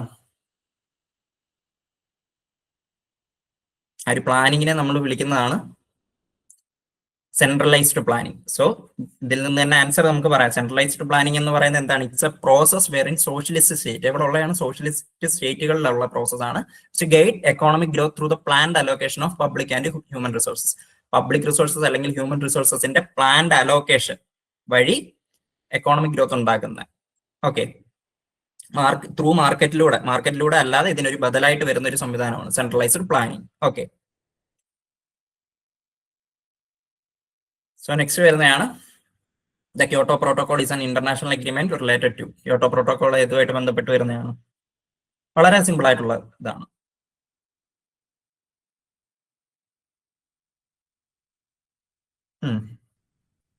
ശരിയാണ്. ക്യോട്ടോ പ്രോട്ടോകോൾ എന്ന് പറയുന്നത് ഇതുമായിട്ട് റിലേറ്റ് ചെയ്ത് വരുന്നതാണ്. ക്ലൈമറ്റ് ചേഞ്ച് മിറ്റിഗേഷനുമായിട്ട് ബന്ധപ്പെട്ടാണ്. ബയോഡൈവേഴ്സിറ്റി കൺസർവേഷൻ അല്ല കേട്ടോ, അത് നിങ്ങൾ ശ്രദ്ധിച്ചോണം. ക്ലൈമറ്റ് ചേഞ്ചുമായിട്ട് ബന്ധപ്പെട്ടാണ് ക്യോട്ടോ പ്രോട്ടോകോൾ വരുന്നത്. അതുപോലെ തന്നെ ഒരു ഇന്റർനാഷണൽ എഗ്രിമെന്റ് ആണ്. ഓക്കെ, അതുപോലെ നിങ്ങൾ ശ്രദ്ധിക്കേണ്ട ഒരു കാര്യം, എൻവയോൺമെന്റൽ സബ്മിറ്റുകൾ ഉണ്ടല്ലോ, Kyoto protocol, Rio submit, Rio earth submit, അങ്ങനെയുള്ള കാര്യങ്ങൾ, അതുപോലെ തന്നെ എൻവയോൺമെന്റൽ മൂവ്മെന്റ്സ്, ഇതൊക്കെ വളരെ ഇമ്പോർട്ടന്റ് ആയിട്ടുള്ളതാണ്. നമ്മൾ ക്വസ്റ്റ്യൻ തയ്യാറാക്കിയപ്പോൾ അതിൽ നിന്നും സോർട്ട് ചെയ്തൊരു ക്വസ്റ്റ്യൻ ഇട്ടെന്നേ ഉള്ളൂ. അപ്പൊ ആ ഒരു ഏരിയ ഭയങ്കരമായിട്ട് ഇമ്പോർട്ടന്റ് ആയിട്ടുള്ളതാണ്. അത് ഈ നമ്മളുടെ എന്താ പറയുന്നത്, അസെൻഡിങ് ഓർഡറിലൊക്കെ ചോദിക്കും. ഓക്കെ, അതായത് ഓരോ പ്രോട്ടോകോൾ നടന്ന വർഷം, അതൊക്കെ നിങ്ങളൊന്ന് നോക്കിയിട്ട് പോകണം കേട്ടോ. എൻവയോൺമെന്റൽ മൂവ്മെന്റ്സും ഇമ്പോർട്ടന്റ് ആണ്. ഇപ്പം ചിപ്കോ മൂവ്മെന്റ്, അതുപോലെ തന്നെ നർമ്മദ ബച്ചാവോ ആന്തോളൻ, ഇതൊക്കെ വളരെ ഇമ്പോർട്ടന്റ് ആയിട്ടുള്ള, കാരണം ഈ അടുത്തിടെയായിട്ട് സോഷ്യോളജിയിൽ കൂടുതൽ എൻവയോൺമെന്റ് ആൻഡ് സൊസൈറ്റി എന്ന് പറയുന്ന ആ ഒരു പോർഷൻ ഭയങ്കര ഇമ്പോർട്ടന്റ് ആയിട്ടുള്ള ഒരു പോർഷനാണ്. ഇവിടുന്ന് ഇഷ്ടം പോലെ ചോദിക്കുന്നുണ്ട്. സോ അതൊക്കെ നിങ്ങളൊന്ന് നോക്കിയിട്ട് പോവുക. Okay, so next, who is known as the father of green revolution in India? Simple ആണ്, ദി എൻവയോൺമെന്റ് ആൻഡ് സൊസൈറ്റിയുമായിട്ട് ബന്ധപ്പെട്ട് വരുന്ന ഒരു ക്വസ്റ്റ്യൻ ആണ്. ആരാണ്? ഓപ്ഷൻ 4 ആണ് അല്ലെ, MS സ്വാമിനാഥൻ. വളരെ സിമ്പിൾ ആയിട്ടുള്ളതാണ്. വർഗീസ് കുര്യൻ എന്തിന്റെ ഫാദർ ആയിട്ടാണ് അറിയപ്പെടുന്നത്? ഫാദർ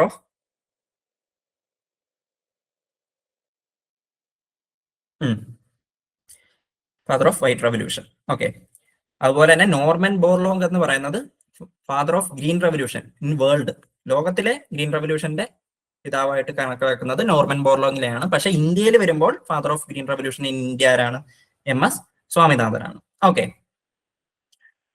നെക്സ്റ്റ് ക്വസ്റ്റ്യനിലേക്ക് പോവാം. Okay, statement: the sustainable development goals are the blueprint to achieve a better and suitable future for all. The sustainable development goals were set up by the government of India in 2016.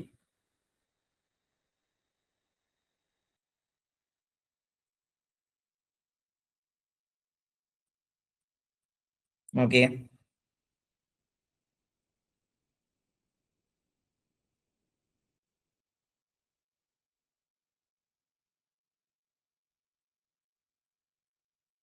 കിട്ടുന്നുണ്ടോ?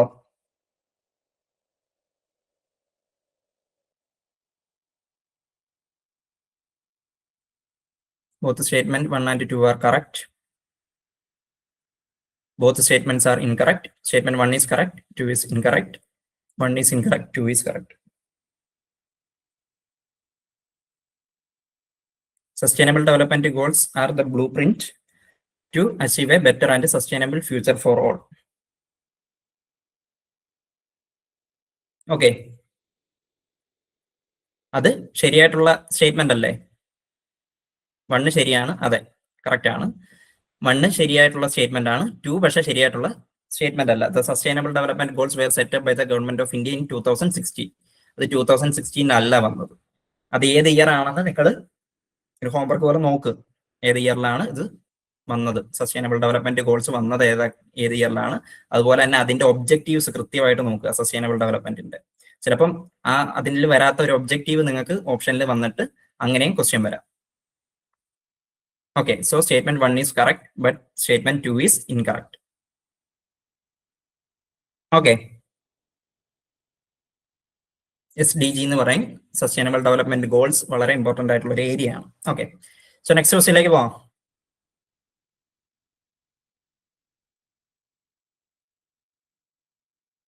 So choose the true statement. IPCC is an intergovernmental body under the United Nations.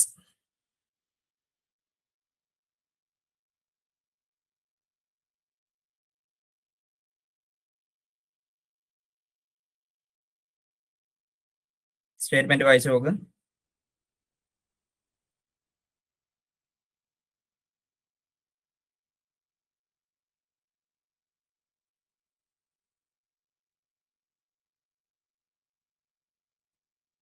കിട്ടുന്നുണ്ടോ?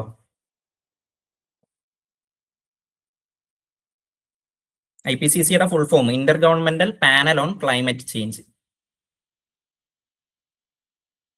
Inter governmental panel on climate change IPCCയുടെ full form ആണ്.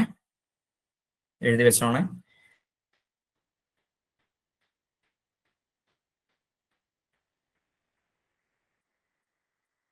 Okay, ഇതിൽ correct ആയിട്ടുള്ള statement 1ഉം 2 ആണ്. ശരിയാണ്. IPCC എന്ന് പറയുന്നത് international panel on climate change എന്ന് പറയുന്ന ഒരു ഇന്റർ ഗവൺമെന്റൽ ബോഡിയാണ്. ഏതിന്റെ കീഴിൽ വരുന്നത്? UNOയുടെ കീഴിൽ വരുന്നത്. അതുപോലെ തന്നെ IPCC provide scientific information on climate change. Climate ചേഞ്ചുമായിട്ട് ബന്ധപ്പെട്ടുള്ള സയന്റിഫിക് ഇൻഫോർമേഷൻ കൊടുക്കുന്നതാണ് IPCC. അതുപോലെ ഈ തേർഡ് സ്റ്റേറ്റ്മെന്റ് നിങ്ങൾ ശ്രദ്ധിച്ചു, IPCC maintains the red list of threatened species. ആണോ? അല്ല. ഈ റെഡ് ലിസ്റ്റ് അല്ലെങ്കിൽ റെഡ് ഡേറ്റ ബുക്ക് എന്നൊക്കെ നമ്മൾ പറയും. എക്സ്റ്റിൻഡ് ആവാൻ നിൽക്കുന്ന സ്പീഷീസിനെ വെച്ചുകൊണ്ടുള്ള ഒരു ബുക്കാണ്, അവരുടെ ലിസ്റ്റ് ചെയ്തുകൊണ്ടുള്ള ബുക്കാണ്. അത് IPCC അല്ല അത് തയ്യാറാക്കുന്നത്. അത് തയ്യാറാക്കുന്ന IUCN ആണ്, international union for the conservation of nature and natural resources. IUCN കേട്ടിട്ടുണ്ടോ നിങ്ങൾ? നമ്മളെല്ലാം കേട്ടിട്ടുള്ള സംഘടനയാണ് IUCN. IUCN ആണ് ഈ റെഡ് ലിസ്റ്റ് തയ്യാറാക്കുന്നത്. സോ കറക്റ്റ് ആയിട്ടുള്ള സ്റ്റേറ്റ്മെന്റ് ഏതാണ്? 1ഉം 2 ആണ്, അതായത് ഓപ്ഷൻ ബി. ഓക്കെ, കിട്ടിയോ? നിങ്ങൾക്ക് കിട്ടുന്നുണ്ടോ? Okay. Then next, name the book published by Rachel Carson leads to the birth of environmental movements. വളരെ സിമ്പിൾ ആയിട്ടുള്ളതാണ്. റേച്ചൽ കാഴ്സന്റെ ബുക്ക് ഏതാണ്? അതായത് എൻവയോൺമെന്റൽ മൂവ്മെന്റ്സിന്റെ ഒരു ബർത്ത് എന്ന് നമുക്ക് വേണമെങ്കിൽ പറയാൻ പറ്റുന്ന, അതിലേക്ക് നയിച്ച റേച്ചൽ കാഴ്സന്റെ ഒരു ബുക്ക് ഉണ്ട്. ഏതാണ്?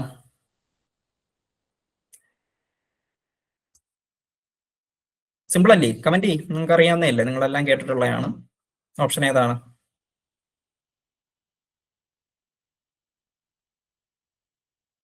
ഓപ്ഷൻ 1 അല്ലേ? Silent spring. ഓക്കെ, നിശബ്ദ വസന്തം എന്ന് നമ്മൾ പറയും. സൈലന്റ് സ്പ്രിംഗ് ഓപ്ഷൻ 1 ആണ്. ഈ സൈലന്റ് സ്പ്രിംഗ് വളരെ ഇമ്പോർട്ടന്റ് ആയിട്ടുള്ളൊരു ബുക്കാണ്. കാരണം ഇത് ആക്ച്വലി ഈ ഒരു ബുക്ക് ഇറങ്ങിയതിന് ശേഷമാണ് ഈ DDT ഉണ്ടല്ലോ, നമ്മൾ ഈ പെസ്റ്റിസൈഡ്, ഉറുമ്പുകൾക്കൊക്കെ നമ്മൾ പറയത്തില്ലേ DDT ഇടണം എന്നൊക്കെ. ഈ DDT വേൾഡ് വൈഡ് ആയിട്ട് അല്ലെങ്കിൽ അവിടൊക്കെ നിരോധിച്ചതിന് കാരണം ഈ ഒരു ബുക്കാണ്. 1962 ഈ സൈലന്റ് സ്പ്രിംഗ് ബുക്ക് പബ്ലിഷ് ആവുന്നത്. 10 വർഷത്തിന് ശേഷം, അതായത് 1972 ആയപ്പോൾ ഈ DDT നിരോധിച്ചു അവിടെ അല്ല. കാരണം ഇതിന്റെ ഒരു ഭവിഷ്യത്ത്, ഇത് ആ ഉറുമ്പുകളെ മാത്രമല്ല എൻ്റെ സ്പീഷീസിനെ ഇത് ബാധിക്കും എന്നൊക്കെയുള്ള ഒരുപാട് ചർച്ചയ്ക്ക് വിധേയമാക്കിയ കാര്യങ്ങളായിരുന്നു ഈ സൈലന്റ് സ്പ്രിംഗിൽ വന്നിട്ടുള്ളത്. അപ്പൊ ആ ഒരു ഇയർ നോക്കിയേക്ക് 1962 സൈലന്റ് സ്പ്രിംഗ് വന്നത്. ഓക്കെ, നെക്സ്റ്റ് ക്വസ്റ്റ്യനിലേക്ക് പോവാം. ഓക്കെ, മൂവ്മെന്റുമായിട്ട് റിലേറ്റ് ചെയ്താണ്. എൻവയോൺമെന്റൽ മൂവ്മെന്റ്സ് ആണ്. ഇതിന്റെ ലീഡേഴ്സ് ആണ് ഇവിടെ തന്നേക്കുന്നത്. ഓക്കെ, ചിപ്കോ മൂവ്മെന്റ്, നക്സൽ ബാരി മൂവ്മെന്റ്, നർമ്മദ ബച്ചാവോ ആന്തോളൻ, അപ്പിക്കോ മൂവ്മെന്റ്. അപ്പൊ ഇതിന്റെ ലീഡേഴ്സ്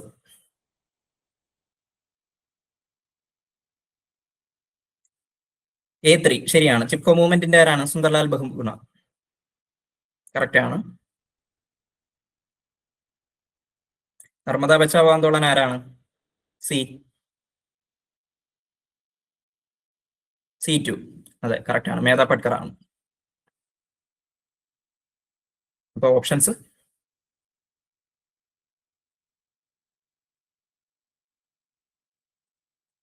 ഓപ്ഷൻ 2 ആണ്. Okay,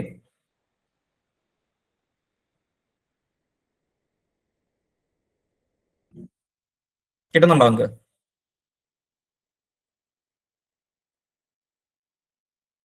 okay, fine. So next question ആണ്, international day for the preservation of ozone layer is observed on.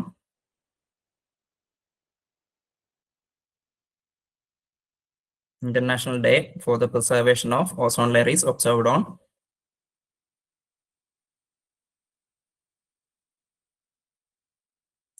അല്ലേ? ഓസോൺ ദിനം എന്ന് അറിയപ്പെടുന്ന ഏതാണ്? September 16.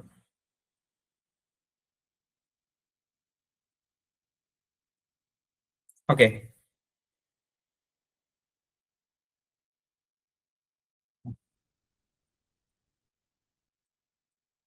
Then next, according to Manuel Castells, network society has three features, which are the following of are mentioned by him.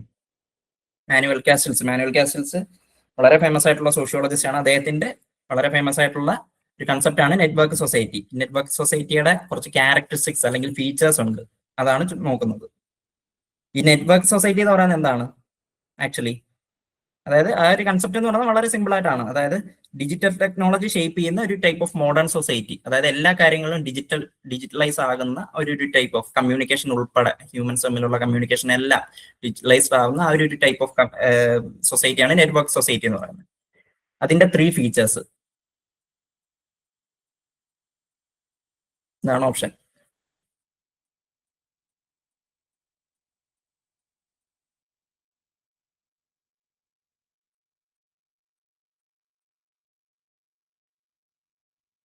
A, B,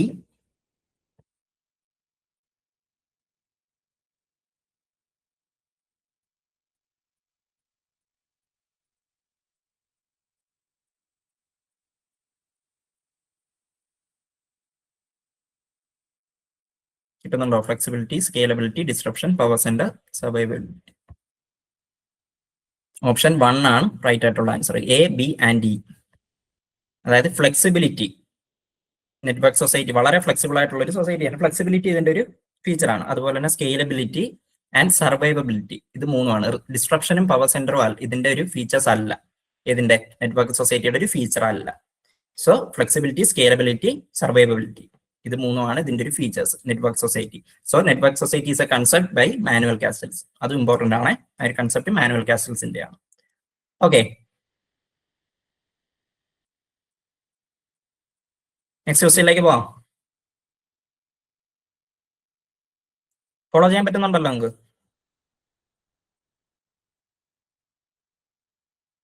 okay, so അടുത്ത statement ആണ്, science and technology policy in India need to be oriented in such a way that it can meet the challenges of globalization, privatization of second statement ആണ് privatization of education, opening of job opportunities in MNCs, and liberal trade and business policies are necessary for India's all-round development.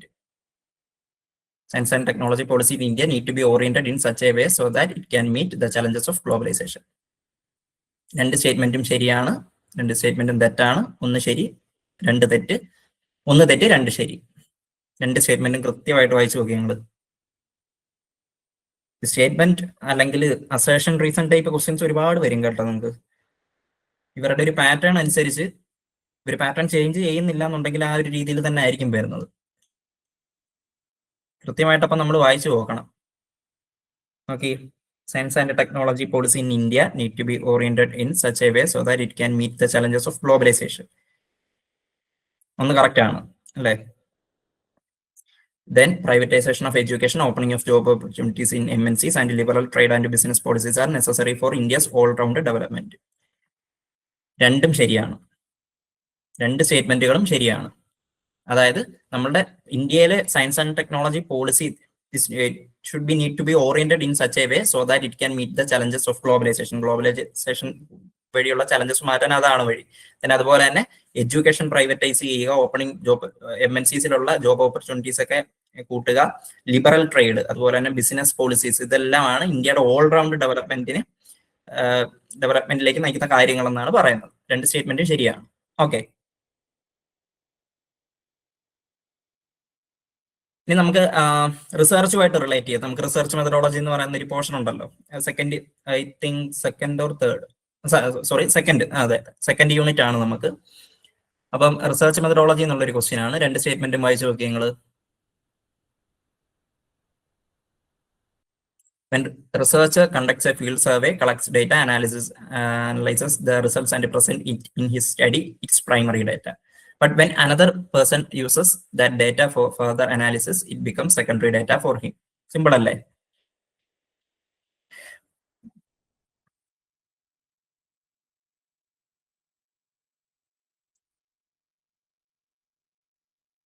രണ്ട് സ്റ്റേറ്റ്മെന്റും ശരിയാണ് അല്ലേ? അതെ, both statement are true. ഇപ്പൊ നമ്മൾ ഒരു researcher, ഒരു field survey, നമ്മളിപ്പം ഡയറക്റ്റ് ആയിട്ട് നമ്മൾ പോയി എടുക്കുന്ന ഡേറ്റയാണ് നമ്മൾ പ്രൈമറി ഡേറ്റ എന്ന് പറയുന്നത്. ഒരു സ്ഥലത്ത് പോയി അവിടുന്ന് നമ്മൾ അവിടുത്തെ വ്യക്തികൾ, ഒരു പ്രശ്നത്തെ പറ്റി നമ്മൾ പഠിക്കാന്ന് വെച്ചു, അവിടെ പോയി ആ വ്യക്തികൾ പറയുന്ന കാര്യങ്ങൾ, അവരെ ഇന്റർവ്യൂ ചെയ്യുന്നതും അവരുടെ അനുഭവങ്ങളൊക്കെ നമുക്ക് പറയുന്നതും അതെല്ലാം പ്രൈമറി ഡേറ്റയിൽ വരും. അതേസമയം സെക്കൻഡറി ഡേറ്റ എന്ന് പറയുന്നത് ഏതാണ്? when another person uses that data for further analysis. ഇപ്പൊ നമ്മൾ ഈ പറയുന്ന പ്രൈമറി ഡേറ്റ എടുത്തെന്ന് വെച്ചു, നമ്മൾ എടുത്ത ഈ പ്രൈമറി ഡേറ്റ മറ്റൊരു റിസർച്ചർ വേറൊരു സ്റ്റഡിക്ക് നമ്മളുടെ ഡേറ്റ ആവശ്യമായിട്ട് അവരത് എടുക്കുമ്പോൾ അതിനെ നമ്മൾ എന്തെന്ന് പറയും? സെക്കൻഡറി ഡേറ്റ എന്ന് പറയും.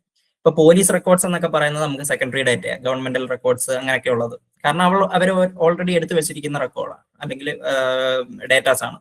അത് നമ്മൾ നമ്മുടെ സ്റ്റഡിയുടെ ആവശ്യത്തിന് എടുക്കുമ്പോൾ അത് എന്തായിട്ട് മാറും? സെക്കൻഡറി ഡേറ്റ ആയിട്ട് മാറും. ഓക്കെ, ക്ലിയർ ആണോ? Okay. Both statement 1 and statement 2 are correct. A research procedure in which the number of cases to be studied or observation to be made is not determined in advance, but is decided as the research proceeds through a process of periodic analysis of the data thus far gathered is called. ഒരു research procedure, അതായത് number of cases, എത്ര cases എടുത്ത് പഠിക്കണം അല്ലെങ്കിൽ observation എത്ര എണ്ണം എടുക്കണം എന്ന് നമ്മൾ പ്രീ ഡിറ്റർമൈൻ ചെയ്യാൻ പറ്റാത്ത, അഡ്വാൻസ് ആയിട്ട് ഡിറ്റർമൈൻ ചെയ്യാൻ പറ്റാത്തൊരു കാര്യം, ടൈപ്പ് ഓഫ് പ്രൊസീജിയർ. അതായത് പോകെ പോകെ ആ റിസർച്ചിൽ പോകെ നമുക്ക് ഈ പറയുന്ന കാര്യങ്ങൾ, നമ്പർ ഓഫ് കേസസ് കൂട്ടണോ അല്ലെങ്കിൽ അത് കൂട്ടുന്നതിനനുസരിച്ച് നമ്മൾ ആ റിസർച്ച് മാറ്റം വരുത്തുക, അതിനെ നമ്മൾ ഏത് പ്രൊസീജിയർ എന്ന് പറയും?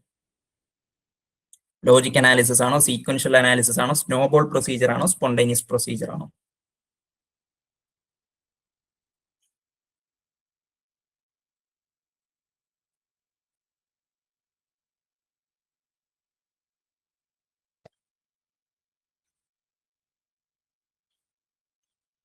കമന്റ് ചെയ്യുന്നുണ്ടോ നിങ്ങൾ? ഓക്കെ. സോ അങ്ങനത്തെ ഒരു പ്രൊസീജിയർ എന്താണ്? സ്നോബോൾ പ്രൊസീജിയർ ആണ്. സ്നോബോൾ പ്രൊസീജിയർ ആണ്. അതായത് സ്നോബോൾ പോലെ നമ്മൾ ആ പോകെ തുടക്കത്തിൽ നമുക്കത് ചെയ്യാൻ ചിലപ്പം ഡിറ്റർമൈൻ ചെയ്യാൻ പറ്റിയെന്ന് വരും. അത് പോകുന്നതനുസരിച്ച്, ആ റിസർച്ചിന്റെ ഒരു പോക്കിനനുസരിച്ച് നമ്മൾ അത് കൂട്ടി കൊണ്ടുവരുന്ന ഒരു പ്രോസസ്സാണ് സ്നോബോൾ പ്രൊസീജിയർ. ഓക്കെ, നമ്മൾ ഈ സാമ്പിളിംഗിൽ തന്നെ പഠിക്കത്തില്ലേ snowball sampling, different types of sampling നമ്മൾ പഠിക്കത്തില്ലേ? ഓക്കെ, അതുമായിട്ട് ബന്ധപ്പെട്ട് വരുന്നതാണ്. Okay, snowball procedure. Snowball sampling ഒക്കെ നമ്മൾ എപ്പോഴാണ് എടുക്കുന്നത്? സ്നോബോൾ സാമ്പിളിംഗ് നമ്മൾ എടുക്കുന്നത് ഒരു കേസ് നമ്മൾ റിസർച്ചിന് ഇറങ്ങിത്തിരിക്കുകയാണ്. അപ്പോൾ നമുക്ക് അതിന്റെ ആ ഡേറ്റ കിട്ടാനുള്ള വ്യക്തികളെ നമുക്ക് ചിലപ്പോൾ ചുരുക്കമായിരിക്കും, ചിലപ്പോൾ നമുക്ക് അങ്ങനെ ക്ലാസിഫൈ തുടക്കത്തിൽ ചെയ്യാൻ പറ്റത്തില്ല. ഒരു വ്യക്തിയിൽ നിന്നും അടുത്ത വ്യക്തിയിലേക്ക് നമുക്ക് ഇങ്ങനെ സാമ്പിളിനെ കിട്ടി പോകും. അതായത് സ്നോബോൾ എന്ന് അതിനൊരു പേരിടാൻ കാരണം, ഇപ്പം സിമ്പിൾ ആയിട്ട് പറഞ്ഞു കഴിഞ്ഞാൽ ഈ മഞ്ഞുമലയിൽ നിന്ന് മുകളിൽ നിന്ന് ഉരുട്ടി വിടുന്ന ഒരു ബൗള്, അതിന് താഴെ എത്തുമ്പോൾ ഈ മഞ്ഞ് അതിനകത്ത് കയറി അതൊരു വലിയ ബൗളോ, ആ സെയിം പ്രോസസ്സാണ് ഒരു റിസർച്ചിൽ വരുമ്പോൾ, സാമ്പിളിംഗിൽ വരുന്നതാണ് snowball procedure. Okay. So next statement ആണ് അസേർഷൻ റീസൺ ആണ്. കിട്ടുന്നുണ്ടോ? Probability sampling help in producing systematic error. In probability sampling, each and every item in the population has a known and equal chance of inclusion in the sample.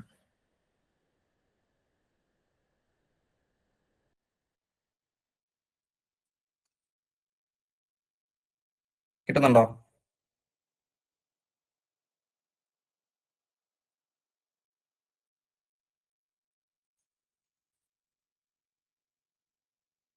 Option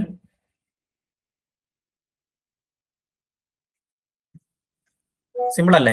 option 1 ആണ് അല്ലേ?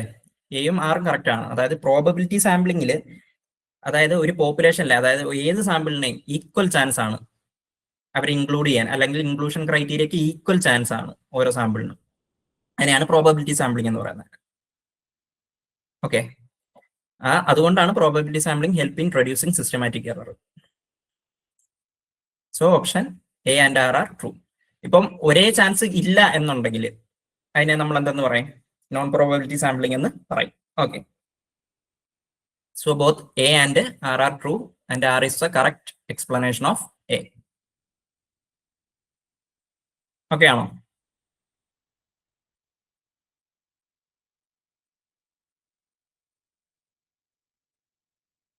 കിട്ടുന്നുണ്ടോ നിങ്ങൾക്ക്?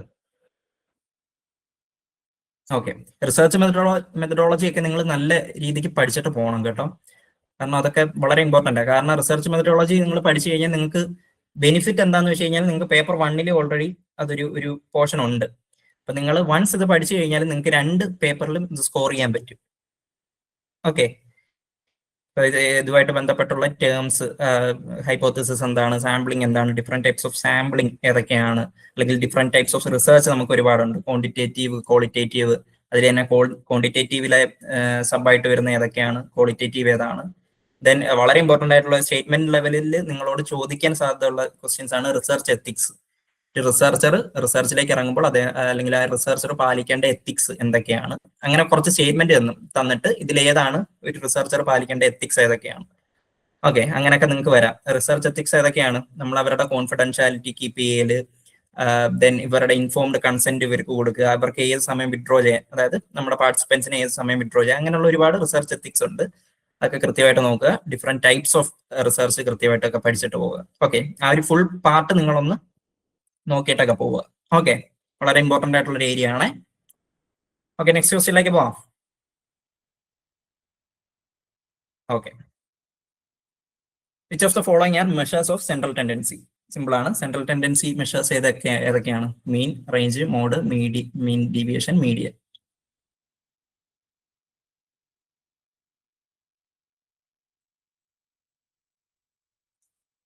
Options 1, 2, 3 and 4, 2, 3, 4 and 5, 2, 3 and 4, 1, 3 and 5. കൂടെ question വരാം. Central tendency measures ഏതൊക്കെയാണ്? ഇതിൽ statistics അല്ലെങ്കിൽ ഈ റിസർച്ചിൽ വരുന്നതാണ് മീൻ. ഇതിലേതൊക്കെയാണ്? സിമ്പിൾ അല്ലേ? 1, 3 and 5. മീനും മോഡ് മീഡിയൻ. 1, 3 and 5. ഓക്കെ, അത് കൃത്യമായിട്ട് നോക്കുക. ഓക്കെ, മീൻ എന്താണ്, മോഡ് എന്താണ്, മീഡിയൻ എന്താണെന്നൊക്കെ കൃത്യമായിട്ട് നോക്കുക. ദെൻ സ്റ്റാൻഡേർഡ് ഡീവിയേഷൻ എന്താണ്, അതൊക്കെ ഒന്ന് നോക്കിയിട്ട് പോവുക. ഓക്കെ, സോ ഇതാണ് 1, 3 and 5 ആണ് ഇതിന്റെ റൈറ്റ് ആയിട്ടുള്ള ആൻസർ. സോ നെക്സ്റ്റ് ക്വസ്റ്റ്യനിലേക്ക് പോവാം. Next question, which of the following research is an investigation for ways of using scientific knowledge to solve practical problem? ഒരു പ്രാക്ടിക്കൽ പ്രോബ്ലം, അതിനെ ഒരു കാര്യത്തിനെ സോൾവ് ചെയ്യാൻ വേണ്ടി നമ്മൾ എന്ത് ചെയ്യുന്നു? സയന്റിഫിക് നോളജ് യൂസ് ചെയ്യുന്ന ടൈപ്പ് ഓഫ് റിസർച്ച്. ഇതിലേത് റിസർച്ച് ആണ് നമ്മൾ അതിനെ യൂസ് ചെയ്യുന്നത്? പ്യുവർ ആണോ, അപ്ലൈഡ് ആണോ, എക്സ്പെരിമെന്റൽ ആണോ, ഇവാലുവേഷൻ ആണോ? Which of the following research is an investigation for ways of using scientific knowledge to solve practical problem?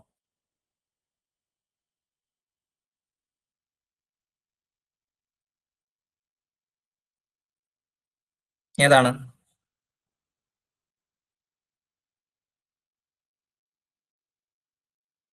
കിട്ടുന്നുണ്ടോ? ഏത് ടൈപ്പ് ഓഫ് റിസർച്ച് ആണ് നമ്മളൊരു സയന്റിഫിക് നോളജ് ഒരു പ്രാക്ടിക്കൽ പ്രോബ്ലം സോൾവ് ചെയ്യാൻ കൊണ്ടുവരുന്നത്?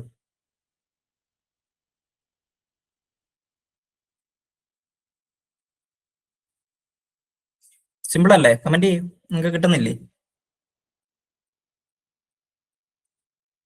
ആ ഒരു ടൈപ്പ് ഓഫ് റിസർച്ചിനെ നമ്മൾ പറയുന്ന പേരാണ് അപ്ലൈഡ് റിസർച്ച്. റഷിദ, എക്സ്പെരിമെന്റൽ അല്ല, അപ്ലൈഡ് ആണ് കേട്ടോ. അപ്ലൈഡ് റിസർച്ച് എന്നാണ് നമ്മൾ പറയുന്നത്. അതായത് ഒരു സയന്റിഫിക് നോളജ് നമ്മൾ യൂസ് ചെയ്യുന്നത് ഒരു പ്രോബ്ലം സോൾവ് ചെയ്യാൻ വേണ്ടി നമ്മുടെ റിസർച്ചിൽ യൂസ് ചെയ്യുന്നത് അപ്ലൈഡ് റിസർച്ച്. ഓക്കെ, ഈ ഡിഫറെന്റ് ടൈപ്സ് ഓഫ് റിസർച്ച് നിങ്ങൾ എന്തായാലും നോക്കണം. ഈ റിസർച്ച് മെത്തഡോളജിയിൽ എന്തായാലും നോക്കണം. കാരണം അത് കുറച്ച് കൺഫ്യൂസിംഗ് ആയിട്ട് വരാനൊക്കെ സാധ്യതയുള്ള കുറെ ക്വസ്റ്റ്യൻസ് ഉണ്ട് ആ ഏരിയയിൽ. ഓക്കെ, ഇപ്പൊ പാർട്ടിസിപ്പന്റ് ഒബ്സർവേഷൻ എന്താണ്, പിന്നെ അപ്ലൈഡ് റിസർച്ച് എന്താണ്, ആക്ഷൻ റിസർച്ച് എന്താണ്? ആക്ഷൻ റിസർച്ച് എന്താണ്? നമ്മൾ ഒരു റിസർച്ച് നടത്തുമ്പോൾ ആ റിസർച്ചുമായിട്ട് ബന്ധപ്പെട്ട് അവിടെ ഒരു മാറ്റം കൊണ്ടുവരാൻ വേണ്ടി അതും കൂടെ നമ്മുടെ ഒബ്ജക്റ്റീവിൽ വരുന്നുണ്ടെങ്കിൽ അതിന് നമ്മൾ ആക്ഷൻ റിസർച്ച് എന്ന് പറയും. അപ്പൊ അങ്ങനെ ഡിഫറെന്റ് ടൈപ്സ് ഓഫ് റിസർച്ച് ഉണ്ട് നമുക്ക്. അതെല്ലാം കൃത്യമായിട്ട് നോക്കണം കേട്ടോ. ഓക്കെ, നെക്സ്റ്റ് ക്വസ്റ്റ്യനിലേക്ക് പോവാം. ഓക്കെ,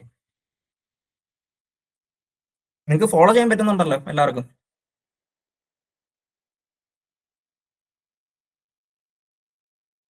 ഓക്കെ, ഇതും റിസർച്ചുമായിട്ട് റിലേറ്റ് ചെയ്ത് വരുന്ന സ്റ്റേറ്റ്മെന്റ് ആണ്. സർവേ മെത്തേഡുമായിട്ട് ബന്ധപ്പെട്ടാണ്. Survey method is known as qualitative method. Survey method is applied to a large universe. Survey method may be applied to collect information from each individual. Survey method may be applied to collect information only from a small universe. Options തരാം.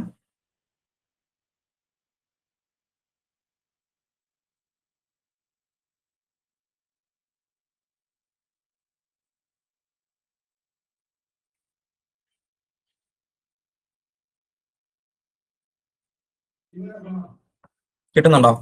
ഏതാണ് survey method? Survey method is known as A qualitative method. ശരിയാണോ? അല്ല.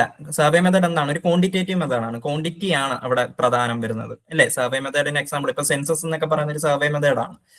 അതുപോലെ തന്നെ survey method is applied to a large universe. അത് ശരിയാണ്. ഒന്ന് തെറ്റാണ്, ബി ശരിയാണ്, അല്ലെ? ഒരു ലാർജ് യൂണിവേഴ്സിറ്റിനെ പഠിക്കാൻ നമ്മൾ സർവേ മെത്തേഡ് യൂസ് ചെയ്യും. അതുപോലെ survey method may be applied to collect information from each individual. ആണോ? ശരിയാണോ? അല്ല. Sorry, collect information from each individual. And the final one, survey method may be applied to collect information only from a small universe. അത് തെറ്റാണ്. അപ്പൊ ഏതാണ് right ആയിട്ടുള്ള answer? B and C ആണ്. Okay. Survey method is applied to large universe. Survey method may be applied to collect information from each individual. ഓരോ ഇൻഡിവിജ്വലിൽ നിന്ന് നമ്മൾ കളക്ട് ചെയ്യാൻ യൂസ് ചെയ്യും. സർവേ മെത്തേഡ് എന്ന് പറയുന്നത് ക്വാളിറ്റേറ്റീവ് മെത്തേഡ് അല്ല, ക്വാണ്ടിറ്റേറ്റീവ് മെത്തേഡ് ആണ്. ഓക്കെ. ദെൻ ലാസ്റ്റ് വരുന്നതും അല്ല, സ്മാൾ യൂണിവേഴ്സിനെ പഠിക്കാനല്ല നമ്മൾ സർവേ മെത്തേഡ് യൂസ് ചെയ്യുന്നത്. ഓക്കെ, നെക്സ്റ്റ് ക്വസ്റ്റ്യനിലേക്ക് പോവാം. Okay. Ceremonies that mark a critical transition in the life of an individual from one phase of life cycle to another are called roll taking, rites of passage, saptapadi, inaugural ceremony.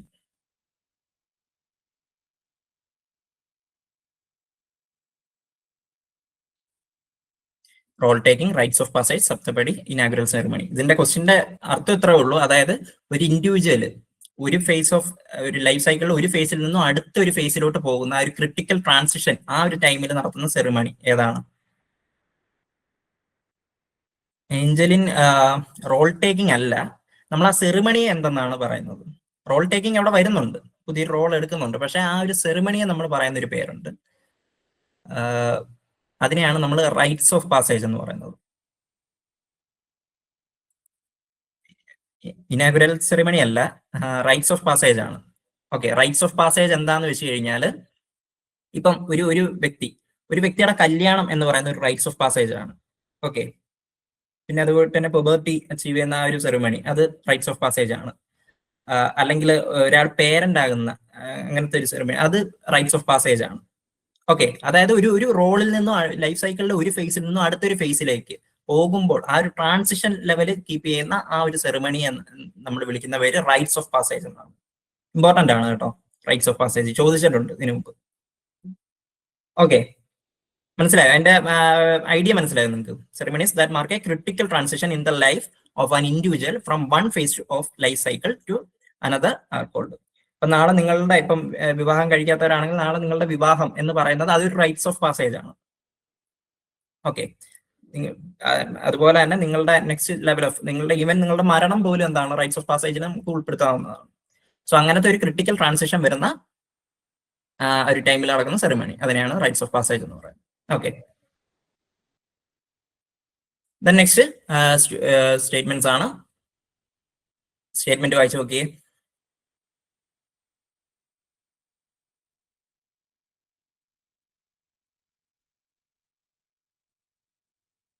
Culture refers to the beliefs, values, and expressive symbols that any group holds in common.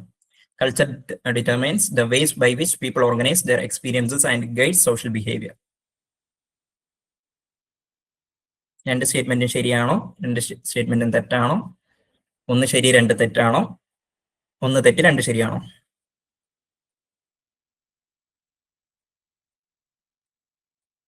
വായിച്ചു നോക്ക്, കൃത്യമായിട്ട് വായിച്ചു നോക്കിയിട്ട് ആലോചിച്ച ഉത്തരം നോക്കിയേ.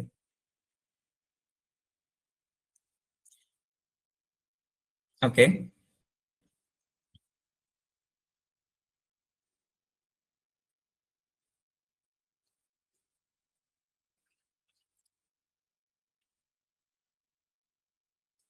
Answer both statement 1 and 2 are correct.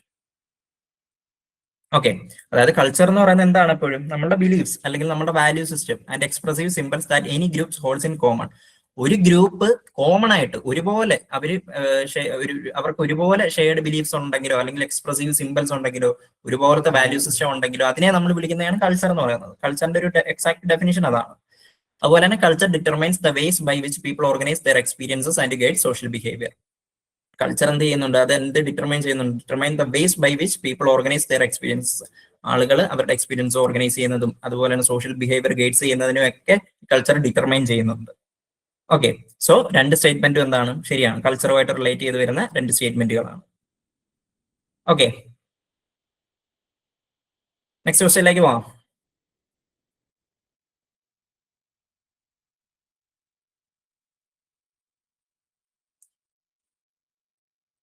Okay,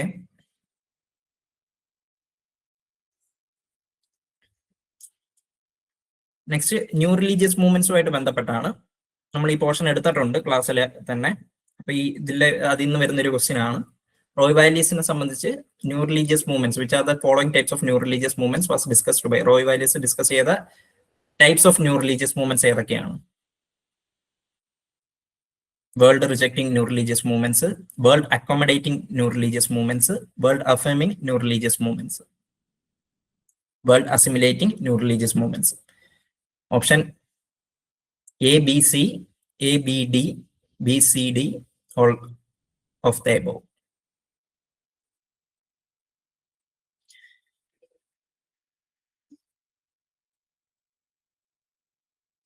world rejecting new religious movement ആണോ? World accommodating new religious movement ആണോ? World affirming new religious movement ആണോ?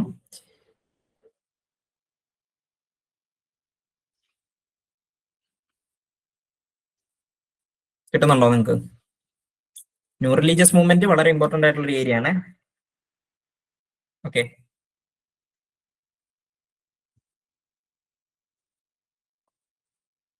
Answer A, B and C ആ കേട്ടോ. World assimilating new religious movement എന്ന് പറയുന്ന ഒരു type ഇല്ല. ഒന്ന് world rejecting new religious movement, world accommodating new religious movement, world affirming new religious movement. ഈ 3 types ആണ് ഉള്ളത്. ഓക്കെ, റോയ് വാലീസിനെ സംബന്ധിച്ച് ഉള്ള different types of new religious മൂവ്മെന്റ്സിൽ വരുന്നത് ഏതാണ്? World rejecting new religious movement, world accommodating new religious movements, world affirming new religious movement. Okay, ഈ ന്യൂ റിലീജിയസ് മൂവ്മെന്റ് നമ്മൾ കൃത്യമായിട്ട് നമ്മളെ ക്ലാസ്സിൽ കൊടുത്തിട്ടുണ്ട്. ഓക്കെ, അപ്പൊ അത് നിങ്ങൾ ഒന്നും കൂടെ ഒന്ന് നോക്കുക. ഓക്കെ, ഡൗട്ട് ഉള്ളവര്. ഓക്കെ, നെക്സ്റ്റ് ക്വസ്റ്റ്യനിലേക്ക് പോവാം.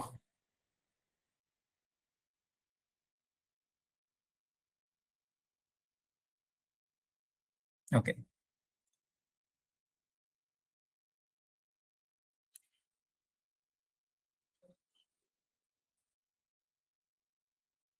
ക്വസ്റ്റ്യൻ വായിച്ചു നോക്കൂ. Y dash emerges around a charismatic figure, idea or vision. Dash emerges as a breakaway group from a pre-existing body of belief, rituals or believers.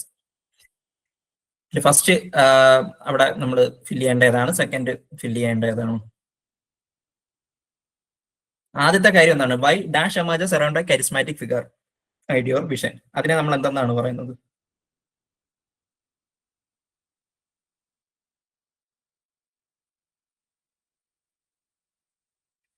ഒരു കരിസ്മാറ്റിക് ഫിഗറിന് ചുറ്റും ഉണ്ടാകുന്ന ഒരു കാര്യം, അവരുടെ ഒരു ഐഡിയ അല്ലെങ്കിൽ ഒരു വിഷന് ചുറ്റും ഉണ്ടാകുന്ന ഒരു കാര്യത്തിനെ നമ്മൾ എന്തെന്നാണ് പറയുന്നത്? അവരെ ഫോളോ ചെയ്യുന്നതിനെയൊക്കെ. കിട്ടുന്നുണ്ടോ?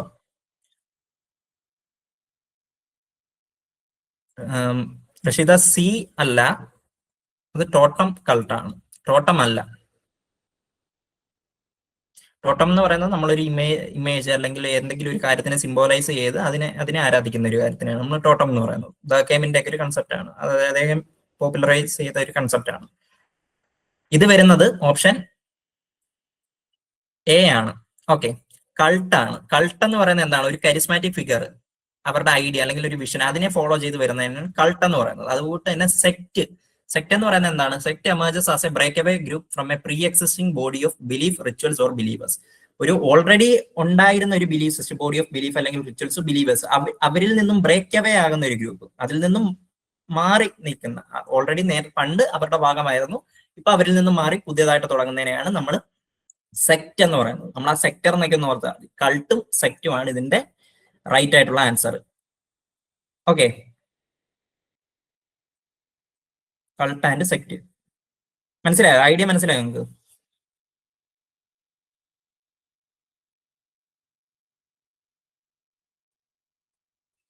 ഓക്കെ, അപ്പൊ ഈ കൾട്ട് എന്ന് പറയുന്നത് എന്താണ്? ഒരു വ്യക്തി അല്ലെങ്കിൽ ഒരു കരിസ്മാറ്റിക് ഫിഗർ. ഇപ്പൊ ആരും ആകാം. ഇപ്പം കരിസ്മാറ്റിക് ഫിഗർ എന്ന് പറയുന്നത് ഇപ്പൊ ഗാന്ധിജി എന്ന് പറയുന്ന ഒരു കരിസ്മാറ്റിക് ഫിഗർ ആണ്, അല്ലെങ്കിൽ നെൽസൺ മണ്ടേല, അല്ലെങ്കിൽ അതുപോലുള്ള വ്യക്തികൾ. ആ ഒരു വ്യക്തികളെ ചുറ്റിപ്പറ്റി അവരുടെ ഒരു ഐഡിയയുമായിട്ട് ബന്ധപ്പെട്ട് അതിനെയാണ് കൾട്ട് എന്ന് പറയുന്നത്. നമ്മളെപ്പോഴും ഡെയിലി ലൈഫിൽ നമ്മൾ യൂസ് ചെയ്യുന്നൊരു വാക്കാ, അതൊരു കൾട്ടായിട്ട് അങ്ങ് മാറി എന്നൊക്കെ നമ്മൾ പറയത്തില്ലേ. എന്താണ് ഈ കൾട്ട് എന്ന് വെച്ച് കഴിഞ്ഞാൽ ഇതാണ് കൾട്ടിന്റെ അർത്ഥം. ഇപ്പൊ പണ്ട് നമ്മൾ പറയും പോപ്പ് മ്യൂസിക്കിന്റെ ഒക്കെ, പോപ്പ് കൾച്ചറിന്റെ ഒക്കെ, അതിന്റെ ഒരു കൾട്ട് ഫാൻ ബേസിംഗ് ഉണ്ട്, അല്ലെങ്കിൽ ഇന്ന സിനിമയ്ക്ക് ഒരു കൾട്ട് ഫോളോവേഴ്സ് ഉണ്ട്, ആക്ഷൻ സിനിമാസിന് ഒരു കൾട്ട് ഫോളോവേഴ്സ് ഉണ്ട്, ഇന്നൊരു ആക്ടറിന്റെ സിനിമയ്ക്ക് കൾട്ട് ഫോളോയിങ് ഉണ്ട്. അങ്ങനെയൊക്കെ നമ്മൾ ഈ കൾട്ട് എന്ന് പറയുന്ന വാക്ക് എപ്പോഴും യൂസ് ചെയ്യും. പക്ഷെ അതിന്റെ അർത്ഥം എന്താണെന്ന് വെച്ച് കഴിഞ്ഞാൽ ഒരു കരിസ്മാറ്റിക് ഫിഗർ, അല്ലെങ്കിൽ ഒരു ഐഡിയ, അല്ലെങ്കിൽ ഒരു വിഷൻ, അതിന് ചുറ്റും ഉണ്ടാകുന്നത്, അതിന് ചുറ്റും എമേർജ് ചെയ്യുന്നതിനെയാണ് നമ്മൾ കൾട്ട് എന്ന് പറയുന്നത്. സെക്ട് നമ്മൾ പറയുന്നത് ഓൾറെഡി എക്സിസ്റ്റിംഗ് ആയിട്ടുള്ള ഒരു കാര്യത്തിൽ നിന്നും വിട്ടുമാറി തെന്നി മാറുന്ന വേറൊരു കാര്യത്തിനാണ് സെക്ട് എന്ന് പറയുന്നത്. ഓക്കെ, ഇതൊക്കെ ന്യൂ റിലീജിയസ് മൂവ്മെന്റ്സുമായിട്ടൊക്കെ ബന്ധപ്പെട്ട് ആ ഒരു ഏരിയയിൽ തന്നെ നമ്മൾ പഠിച്ചു പോകുന്ന കാര്യങ്ങളാണ്. ഓക്കെ, റിലീജിയനുമായിട്ടൊക്കെ ബന്ധപ്പെട്ട്. Okay, next question.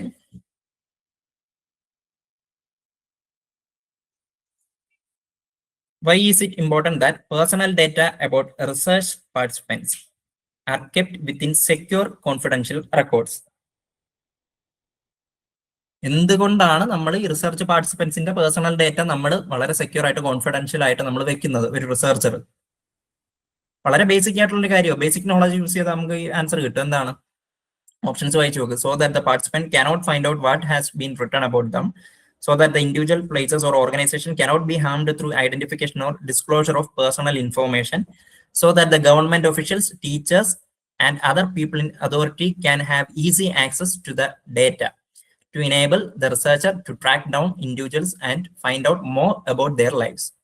ഏതാണ് ഓപ്ഷൻസ് നോക്കാം.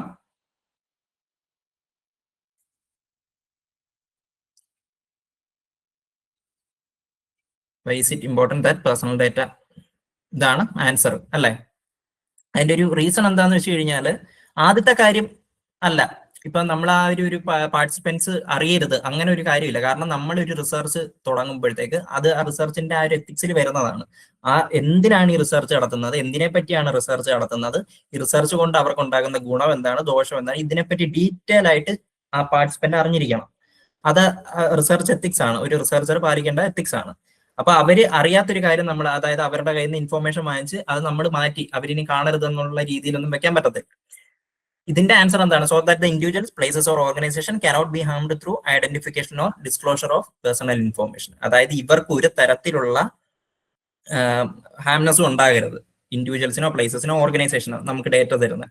അതായത് ഇവരുടെ പേഴ്സണൽ ഇൻഫോർമേഷൻ ഡിസ്ക്ലോസ് ചെയ്യുന്നതിനെ തുടർന്ന് അവരെ ഐഡന്റിഫൈ ചെയ്യുകയോ അവർക്ക് എന്തെങ്കിലും ഹാം ആയിട്ടുള്ള കാര്യങ്ങൾ ഉണ്ടാവുകയോ അങ്ങനെയുള്ള കാര്യങ്ങളൊന്നും ഉണ്ടാവാതിരിക്കാൻ വേണ്ടിയാണ് ഈ റിസർച്ചർ അല്ലെങ്കിൽ റിസർച്ചിൽ പാർട്ടിസിപ്പേറ്റ് ചെയ്യുന്ന നമ്മുടെ റിസർച്ച് പാർട്ടിസിപ്പൻസിന്റെ പേഴ്സണൽ ഡേറ്റ എപ്പോഴും ഒരു റിസർച്ചർ സെക്യൂർ ആകുന്നത്, കോൺഫിഡൻഷ്യൽ റെക്കോർഡ്സ് ആക്കുന്നത്. ഓക്കെ, അതിന് വേണ്ടിയാണ്. ഇപ്പോൾ എക്സാമ്പിൾ ആയിട്ട് പറഞ്ഞു കഴിഞ്ഞാൽ, ഈ ഒരു റിസർച്ചർ എന്താണ്, വളരെ സെൻസിറ്റീവ് ആയിട്ടുള്ള കാര്യങ്ങളെ പറ്റി പഠിക്കുന്ന ഒരു ടോപ്പിക്കാന്ന് വെച്ചോ. അപ്പൊ അവിടുന്ന് നമുക്ക് കിട്ടുന്ന ഇൻഫോർമേഷൻ, പാർട്ടിസിപ്പൻസ് തരുന്ന ഇൻഫോർമേഷൻ വളരെ സെൻസിറ്റീവ് ആയിട്ടുള്ള കാര്യമാണ്. ആ ഇൻഫോർമേഷൻ വൺസ് പുറത്തു പോയി കഴിഞ്ഞാൽ, ഈ ഒരു ഇൻഫോർമേഷൻ ഇയാളാണ് തന്നതെന്ന് പുറത്തറിഞ്ഞു കഴിഞ്ഞ് അവരുടെ ലൈഫിനെ ചിലപ്പോൾ അത് ത്രെട്ടൻ ആകുന്ന ഒരു രീതിയാകും. അപ്പൊ അങ്ങനെയുള്ള കാര്യങ്ങളൊന്നും ഉണ്ടാവാതിരിക്കാൻ വേണ്ടിയാണ് റിസർച്ചർ എപ്പോഴും എന്ത് ചെയ്യുന്നത്, കോൺഫിഡൻഷ്യൽ ആയിട്ട് വയ്ക്കുന്നത്. ഒരു എക്സാമ്പിൾ ആയിട്ട് ഞാൻ പറഞ്ഞതാണ്. ഓക്കെ, സോ അതാണ് ഇതിന്റെ റൈറ്റ് ആയിട്ടുള്ള answer.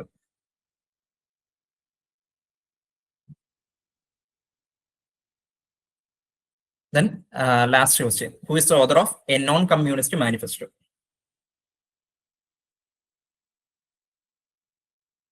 Who is the author of A Non-Communist Manifesto? Rasheeda, ആ ടൈറ്റിൽ നോക്കണം, A non communist manifesto എന്നാണേ.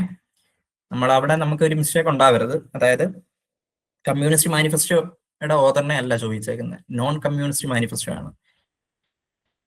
Communist മാനിഫെസ്റ്റോയുടെ ആരാണ്? കാൾ മാർക്സും ഫ്രെഡറിക് എംഗൽസും ആണ്. ഇവിടെ ചോദിച്ചിരിക്കുന്നത് a non communist manifesto, whose author of a non communist manifesto.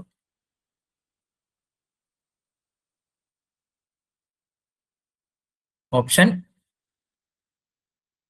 Angeline ശരിയാണ്. ഓപ്ഷൻ 3 ആണ് റോസ്റ്റോ. ഓക്കെ, റോസ്റ്റോ ആണ് എ നോൺ കമ്മ്യൂണിസ്റ്റ് മാനിഫെസ്റ്റോ എഴുതിയത്. കാൾ മാർക്സും ഫ്രെഡറിക് ഏഞ്ചൽസും എഴുതിയത് ഏതാണ്? കമ്മ്യൂണിസ്റ്റ് മാനിഫെസ്റ്റോ ആണ്. ഓക്കെ, അതുപോലെ തന്നെ ഇവരുടെ ഇയർ നിങ്ങൾ നോക്കണം. കമ്മ്യൂണിസ്റ്റ് മാനിഫെസ്റ്റോ റിലീസായ ഒരു ഇയർ 1848 ആണ് കമ്മ്യൂണിസ്റ്റ് മാനിഫെസ്റ്റോ, അതായത് കാൾ മാർക്സിന്റെ എംഗൽസിന്റെ. ഓക്കെ, ഇവിടെ നോൺ കമ്മ്യൂണിസ്റ്റ് ആണ്. നിങ്ങൾ ആ ക്വസ്റ്റ്യൻ എപ്പോഴും കൃത്യമായിട്ട് നോക്കണം. എവിടെ ഏത് ടേമാണ് അങ്ങോട്ടും ഇങ്ങോട്ടും മാറുന്നതെന്നൊന്നും നമ്മൾ ചിലപ്പം നോർമലി ഇതിപ്പോ നമ്മൾ വായിക്കുമ്പോൾ നമ്മുടെ കണ്ണിൽ വരുന്നത് എന്താ, കമ്മ്യൂണിസ്റ്റ് മാനിഫെസ്റ്റോ, അപ്പോഴേ നമ്മൾ ഡയറക്റ്റ് പോയി അങ്ങ് കുത്തും കാൾ മാർക്സ് ആൻഡ് ഏഞ്ചൽസ് എന്ന് പറഞ്ഞു. പക്ഷെ അത് കറക്റ്റ് ആയിട്ടുള്ള ആൻസർ അല്ല. അപ്പൊ ഇങ്ങനെ നമ്മുടെ ക്വസ്റ്റ്യൻസിൽ ചെറിയൊരു മൈന്യൂട്ട് മിസ്റ്റേക്ക് വരും, നമുക്ക് ആ ആൻസർ മാറിപ്പോവാൻ സാധ്യതയുണ്ട്. അപ്പൊ അങ്ങനെ നിങ്ങൾ ശ്രദ്ധിക്കണം കേട്ടോ ക്വസ്റ്റ്യൻ വായിക്കുമ്പോൾ. അതുപോലെ തന്നെ ഈ സ്റ്റേറ്റ്മെന്റ് ലെവല് വായിക്കുമ്പോഴത്തേക്ക് നിങ്ങൾ പ്രത്യേകം ശ്രദ്ധിക്കണം. ഈ താഴെ തന്നിരിക്കുന്ന സ്റ്റേറ്റ്മെന്റിൽ ശരിയായിട്ടുള്ളത് ഏതാണോ തെറ്റായിട്ടുള്ള അത് നിങ്ങൾ നോക്കണം. Which among the following statements are true, ശരിയായിട്ടുള്ളതെന്നാണോ എഴുതിയേക്കുന്നത്, അത് തെറ്റായിട്ടുള്ളതെന്നാണോ? നമ്മൾ ചിലപ്പോൾ നോർമലി ശരിയായിരിക്കുന്നതാണ് അത് സെലക്ട് ചെയ്യാന്ന് വെച്ച് കഴിഞ്ഞാൽ നമ്മളങ്ങ് സെലക്ട് ചെയ്യും. പിന്നീടായിരിക്കും നമ്മൾ ക്വസ്റ്റ്യൻ നോക്കുമ്പോൾ എന്തായിട്ട് തോന്നുന്നത്, ക്വസ്റ്റ്യൻ എന്തായിരുന്നു, തെറ്റായിട്ടുള്ളത് സെലക്ട് ചെയ്യാനായിരിക്കും ചിലപ്പോൾ പറഞ്ഞത്. ഓക്കെ, നോർമലി നമ്മൾ ബേസിക്കലി മനുഷ്യന്മാരായതുകൊണ്ട് നമുക്ക് എന്താണ് സെലക്ട് ചെയ്യാനുള്ള ത്വര കൂടുതലായതുകൊണ്ട് നമുക്ക് അറിയാവുന്ന അത് വെച്ചങ്ങ് ക്ലിക്ക് ചെയ്തങ്ങ് വിടും. അതാണ് പൊതുവേ നമ്മളുടെ ഒരു രീതി. അപ്പൊ നമ്മൾ ആ ക്വസ്റ്റ്യൻ കൃത്യമായിട്ടൊന്ന് വായിച്ചു നോക്കണം. അതിനാണ് നമ്മൾ കൃത്യമായിട്ട് പറയുന്നത്, നമ്മൾ ടൈം മാനേജ് ചെയ്ത് തന്നെ നമ്മൾ ഒരു ക്വസ്റ്റ്യൻ മാക്സിമം വർക്ക്ഔട്ട് ചെയ്ത് നോക്കുക. ഒരു ക്വസ്റ്റ്യൻ നമ്മൾ കൃത്യമായിട്ട് 2 വട്ടമെങ്കിലും ആ ക്വസ്റ്റ്യൻ ഒന്ന് വായിച്ചു നോക്കണം. ഓക്കെ, ക്വസ്റ്റ്യൻ വായിച്ചു നോക്കി അതിനകത്ത് ലൂപ്പ് ഹോൾസ് ഒന്നും ഇല്ലാന്ന് ഉറപ്പ് വരുത്തിയതിന് ശേഷമേ നമ്മൾ ആൻസറിലോട്ട് പോകാം. ഓക്കെ, സോ ഏതാണ് ഇതിന്റെ റൈറ്റ് ആയിട്ടുള്ള ആൻസർ? റൈറ്റ് ആയിട്ടുള്ള ആൻസർ റോസ്റ്റോ ആണ്. ഇവിടെ സോറി, ഇത് നമ്മൾ മാർക്ക് ചെയ്തപ്പം മിസ്റ്റേക്ക് വന്നതാണ്. റോസ്റ്റോ ആണ് കേട്ടോ. ഓക്കെ, നിങ്ങൾ ശ്രദ്ധിച്ചോണേ, റോസ്റ്റോ ആണേ, ലെനിൻ അല്ല. ഓക്കെ, ഇപ്പൊ തന്നെ അങ്ങ് മാർക്ക് ചെയ്തേക്കണേ, റോസ്റ്റോ ആണ്. ഓക്കെ, സോ ഇത്രയാണ്. സോറി, നെക്സ്റ്റ് ക്വസ്റ്റ്യൻ ഉണ്ട്.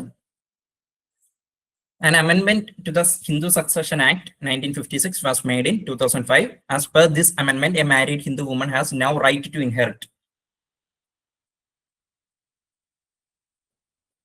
Okay, an amendment to the Hindu Succession Act. നമ്മൾ ഹിന്ദു ആക്ട് പഠിച്ച് ഹിന്ദു സക്സഷൻ ആക്ട് 1956 കണ്ടോ? ആ ഒരു 1956 ഹിന്ദു സക്സഷൻ ആക്ട് എന്ത് ചെയ്തു? 2005 അമെൻമെന്റ് ചെയ്തു. ഓക്കെ, ഈ അമെൻമെന്റ് ചെയ്തപ്പം എന്ത് ചെയ്തു? ആസ് പെർ ദിസ് അമെൻമെന്റ് a married Hindu woman has now right to inherit.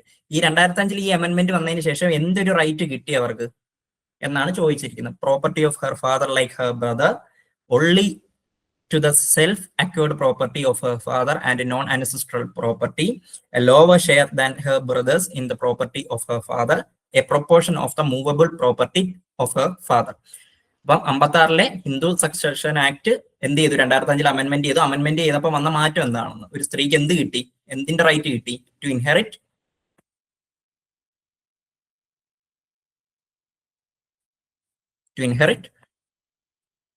Property of her father like brother. Option 1 ആണ് ഇതിന്റെ ആൻസർ. നിങ്ങൾക്ക് ഒരു ഹോംവർക്ക് പോലെ തരാൻ വെച്ചിരുന്ന ഒരു ക്വസ്റ്റ്യൻ ആണ്, ഞാൻ അതിന്റെ ആൻസറും കൂടെ പറഞ്ഞതാ.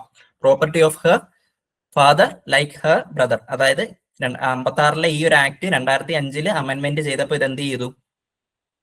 അതായത് ഇവർക്ക് എന്ത് ചെയ്തു? ഈ സഹോദരനെ പോലെ തന്നെ അച്ഛന്റെ പ്രോപ്പർട്ടിയിൽ ആർക്കും അധികാരം ഉണ്ട്, പെൺകുട്ടിക്കും അധികാരമുണ്ട്, അല്ലെങ്കിൽ സ്ത്രീക്കും അധികാരമുണ്ട് എന്ന് അമെൻമെന്റ് ചെയ്തത് 2005 ഓക്കെ, പണ്ട് ആ ഒരു നിയമം ഇല്ലായിരുന്നു.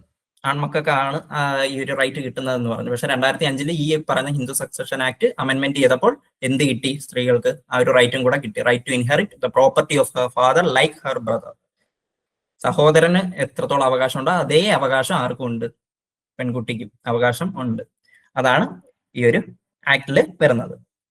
ഓക്കെ, ക്ലിയർ ആണോ?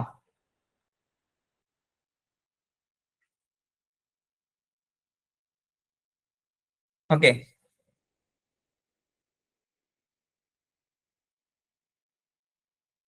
Sir, will you plan another marathon session? തീർച്ചയായിട്ടും നമുക്ക് വെക്കാം, വേറൊരു മാരത്തോൺ സെഷൻ വെക്കാം. ഹോൾ ടിക്കറ്റ് വന്നോ സാർ? ഹോൾ ടിക്കറ്റ് ഇതുവരെ വന്നിട്ടില്ല റഷീദ. അത് എക്സാമുമായിട്ട് ബന്ധപ്പെട്ട അടുത്ത ആ ഒരു ടൈമിലേ വരത്തുള്ളൂ. നിങ്ങൾക്ക് ഡിസംബർ ലാസ്റ്റിലല്ലേ വരുന്നത്? നമ്മുടെ ടൈം ടേബിൾ ആ ഒരു സമയത്തല്ലേ, അതുമായിട്ട് ബന്ധപ്പെട്ട ഹോൾ ടിക്കറ്റ് വരത്തുള്ളൂ. പിന്നീട് ആ ഒരു ടൈമിലാണ് എക്സാം സെന്ററും ഇതുമെല്ലാം അലോട്ട് ചെയ്യുന്നത്.